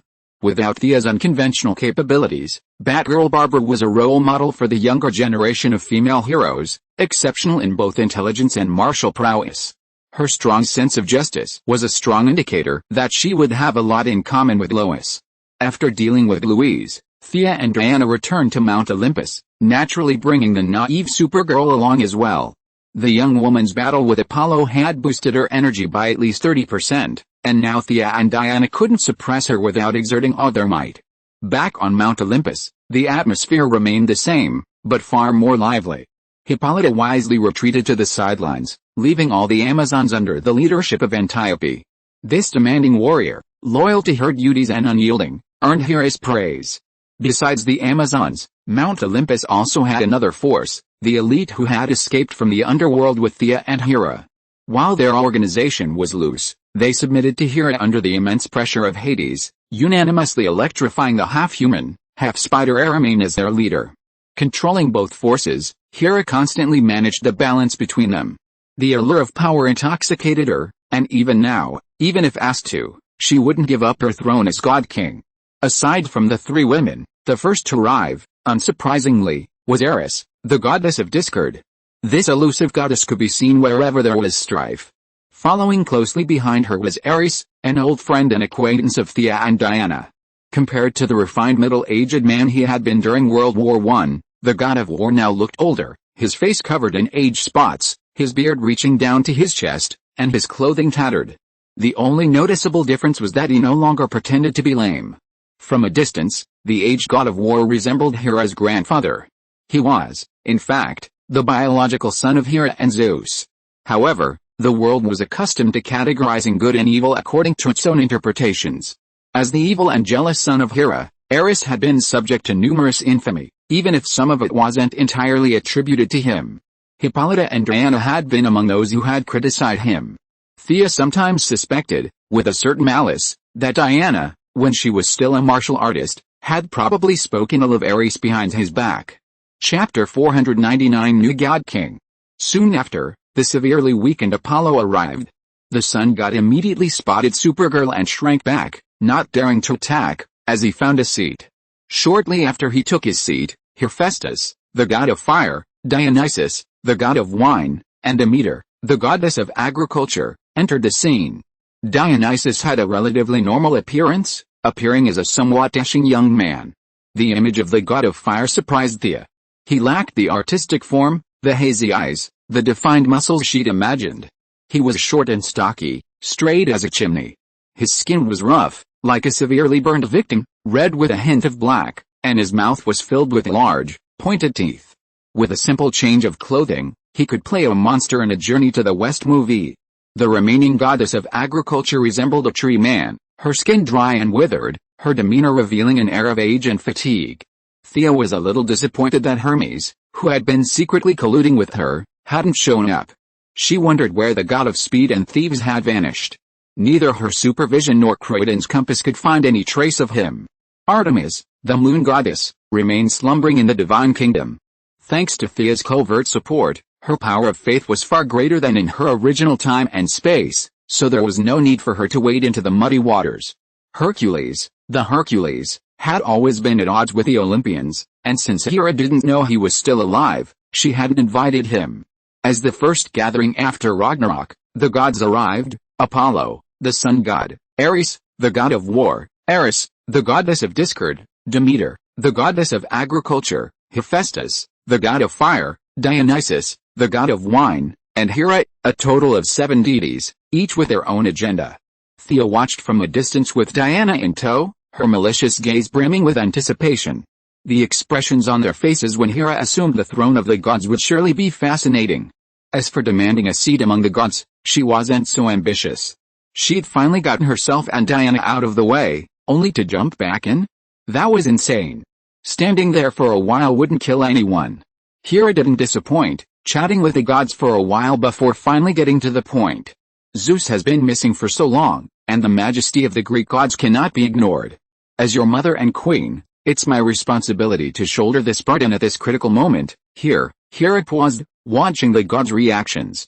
As always, after living so long, no god is foolish. As a nominal mother, Hera's words were a bit strange, but they couldn't quite figure out what was so strange. Apollo, brooding on evil and plotting how to kill Supergirl, turned his attention to Hera. The sun god wondered what Hera meant by these words. Feeling more prominent than ever, Hera solemnly declared, "I will inherit the throne of the gods." What? Did I hear wrong? Apollo mechanically glanced at Dionysus, seated to his left, only to find him also with a glazed expression. He then glanced at the goddess of discord to his right. Eris, the usual joking, snarling, and teasing goddess, now stared blankly at Hera. Finally realizing something, Apollo flipped the table in front of him. Nonsense. The throne belongs to me, and only me. Apollo, nearly forgetting his last name, was serious. His divine power surged in all directions, and blazing flames erupted from his eyes, ears, nose, and mouth. Hera was visibly livid. If only the eldest son wasn't counted, Apollo's fighting prowess was undoubtedly the greatest of the gods. Fortunately, the queen of the gods now had a way to restrain him. She waved behind her. Thea quickly pushed Supergirl, who had been intently watching the show, out of the way. Hera had gifted the girl a bracelet that stored solar energy. She had to show some respect. What was the point of watching the show? Supergirl wasn't exactly stupid. She quickly reacted, bracing her rather large, unspeakable object and fearlessly standing in front of Hera, ready to continue absorbing the energy of the humanoid yellow sun. Apollo's heart sank at her intervening. He hadn't even heard of the existence of Kryptonians yet, and he simply assumed this red-caped woman was his unstoppable opponent. No matter what the sun god thought, he couldn't come up with a countermeasure. Huff, Apollo panted, forcing himself to suppress his rage. He was tempted to storm out, but he also wanted to see if Hera's ascension to the throne of the gods held any hidden agenda. As if a heavy weight were pressing down on him, he slowly sat back down. Who's for and who's against me inheriting the throne of the gods? Hera, delighted to see Apollo's defeat, loudly demanded the gods' opinions. The remaining children were incredulous. Even the god of fire, usually focused on ironwork and indifferent to all else, was stunned. His fang-filled mouth looked like it could fit a football. Diana was also a little shocked. Thea explained the whole story, of course, leaving out the version about Zeus and Athena's conspiracy. Diana, always committed to gender equality, immediately accepted this explanation. Who said the god king had to be male? A goddess king was also possible. Then where do you send Zeus? Asked Demeter, the goddess of agriculture. She was also a descendant of Kronos and a sister of Hera, Zeus, and Hades, making her a veteran among the gods. Hera didn't follow Thea's initial proposal of a king to queen, then a queen to king relationship. That would have been too shocking. Instead, she chose the safe approach, playing Tai Chi with Demeter, speaking ambiguously and not telling the truth for a long time. The remaining gods fell silent. What was there to say? Hera wasn't alone at the scene. If soft tactics didn't work, would she resort to force? Hera now had at least 1,000 minions on Mount Olympus. These gods were merely high-level beings. In terms of combat prowess, they couldn't match 1,000. Aside from the incredibly powerful sun god and the aging god of war, the remaining priests held relatively modest positions. Blacksmiths, brewers, and farmers, no one could defeat Hera and her minions. They all kept their heads down, pretending to be cowards. Hera was overjoyed. Under everyone's gaze, she slowly walked toward the dais, representing the supreme throne of the gods, as if awaiting the birth of a new master. Hera wasn't sure if she would be accepted, but the situation left her with no choice. She turned her back, lifted her peacock feather robe, and calmly sat down. The resistance she'd imagined wasn't there, but the throne didn't welcome her, either. What was going on? Even as Hera was filled with suspicion, something changed. His crown was replaced by a royal crown, and his previously empty hands now held a scepter, a symbol of power. The silent sky seemed to be playing a melody, celebrating the birth of the new king of Olympus. Chapter 500, Central City's opening drama. After a few seemingly unrelated noises, the sky fell completely silent. So quiet? The gods and Hera had all witnessed Zeus's might, a scene where heaven and earth shone in unison, the sun and moon vying for glory. Why was Hera's succession to the throne met with such a muted reaction? You're saying it's acknowledged? The noise was so subtle, it felt fake. You're saying it's denied? The crown and scepter were given to Hera, and there was even a small, symbolic celebration. This outcome left the gods baffled. Only Thea knew that Zeus was still alive, and that Olympus was probably merely recognizing Hera as acting king, a title similar to the old-fashioned regent. While she certainly had the power, it wasn't formal succession. Hera had inherited the throne, and even if she had any complaints, Apollo had no right to voice them. The sun god slammed the door and stormed out. The remaining few, who had all held hopes for the god king to some degree, now looked like frost-bitten eggplants, leaving with gloomy expressions. Even the usually high-spirited goddess of discord, Eris, could not comprehend what had transpired in such a short time. But one thing was certain, with the god king's throne firmly established, the conflicts among the gods had been forcibly suppressed. The foundation of her existence as the goddess of discord had vanished. Eris's steps were unsteady, her expression blank as she walked out, as if struck by a devastating disaster. Thea, along with Diana and Supergirl, also bid farewell to the high-spirited Hera. Hermes has taken refuge in the underworld, and Hades' troubles remain. Be careful, Hera kindly warned them before leaving. As her closest ally, Thea expressed her gratitude to the new god king on their behalf. She wasn't particularly worried about Hades. These gods, both on Mount Olympus and in the underworld, were truly immortal. However, if they enter the so-called human realm, they can be killed. Hera's subtext is more about her being involved. Hades needs help, she must help. Thea suspects that Hades has no idea who he is. He's probably using the holy sword as a clue, harboring a secret hatred for the Celtic pantheon. Now that everyone is languishing in their respective realms, attacking one another's homes and causing trouble is incredibly difficult. Given Hades' forbearance, he won't resort to drastic action. Pluto's role dictates that no one can escape death, so he's in no rush. No matter who offends him, they will eventually fall into his clutches. He's adhered to this core principle for tens of thousands of years, and he's sure he won't make an exception for Thea. Reassured, the eldest daughter took Diana and Supergirl back to Earth. After bidding farewell to Supergirl, who returned to school, she and Diana returned home to unlock new moves. It's unclear how long it will take for Zora and the baby Zeus she's carrying to be born. None of this concerns Thea. As for the eldest son, that was even more of a problem for Hera. Any eldest son with any sense wouldn't challenge Hera, who had the right timing, location, and people. So, basically, this low-profile war of the gods was over before it even began. What about Ares' throne? Thea spoke on Diana's behalf. Our goal is a new god. We don't care about that lousy god of war. Everything returned to normal. Schools continued, and work resumed. The Eastern Mediterranean mist incident ultimately became one of Earth's unsolved mysteries. Neither the AI Society nor Thea's management committee could uncover any truth. Their subordinates muddled through the process, writing reports that were signed and filed by their superiors. The matter finally came to a close. Thea glanced at the invitation in her hand and tossed it back on the table. It was an invitation from the Central City Advanced Technology Laboratory, inviting everyone to observe the official operation of the particle accelerator. As an authority in contemporary genetics, the eldest daughter was a prominent figure in the scientific community. With her previous connections to the Advanced Technology Laboratory, the Reverse Flash, disguised as Dr. Harrison Wells, also extended an invitation. The particle accelerator is about to start up. Thea gazed out the window at the gloomy sky, her gaze darting beyond Metropolis to the distant Central City. While Metropolis was merely sunny turning overcast, Central City was completely overcast. Conducting experiments in this weather would have made anyone, without knowing the facts, think Dr. Harrison Wells was insane. The scientific community generally viewed Dr. Wells' experiments with disbelief.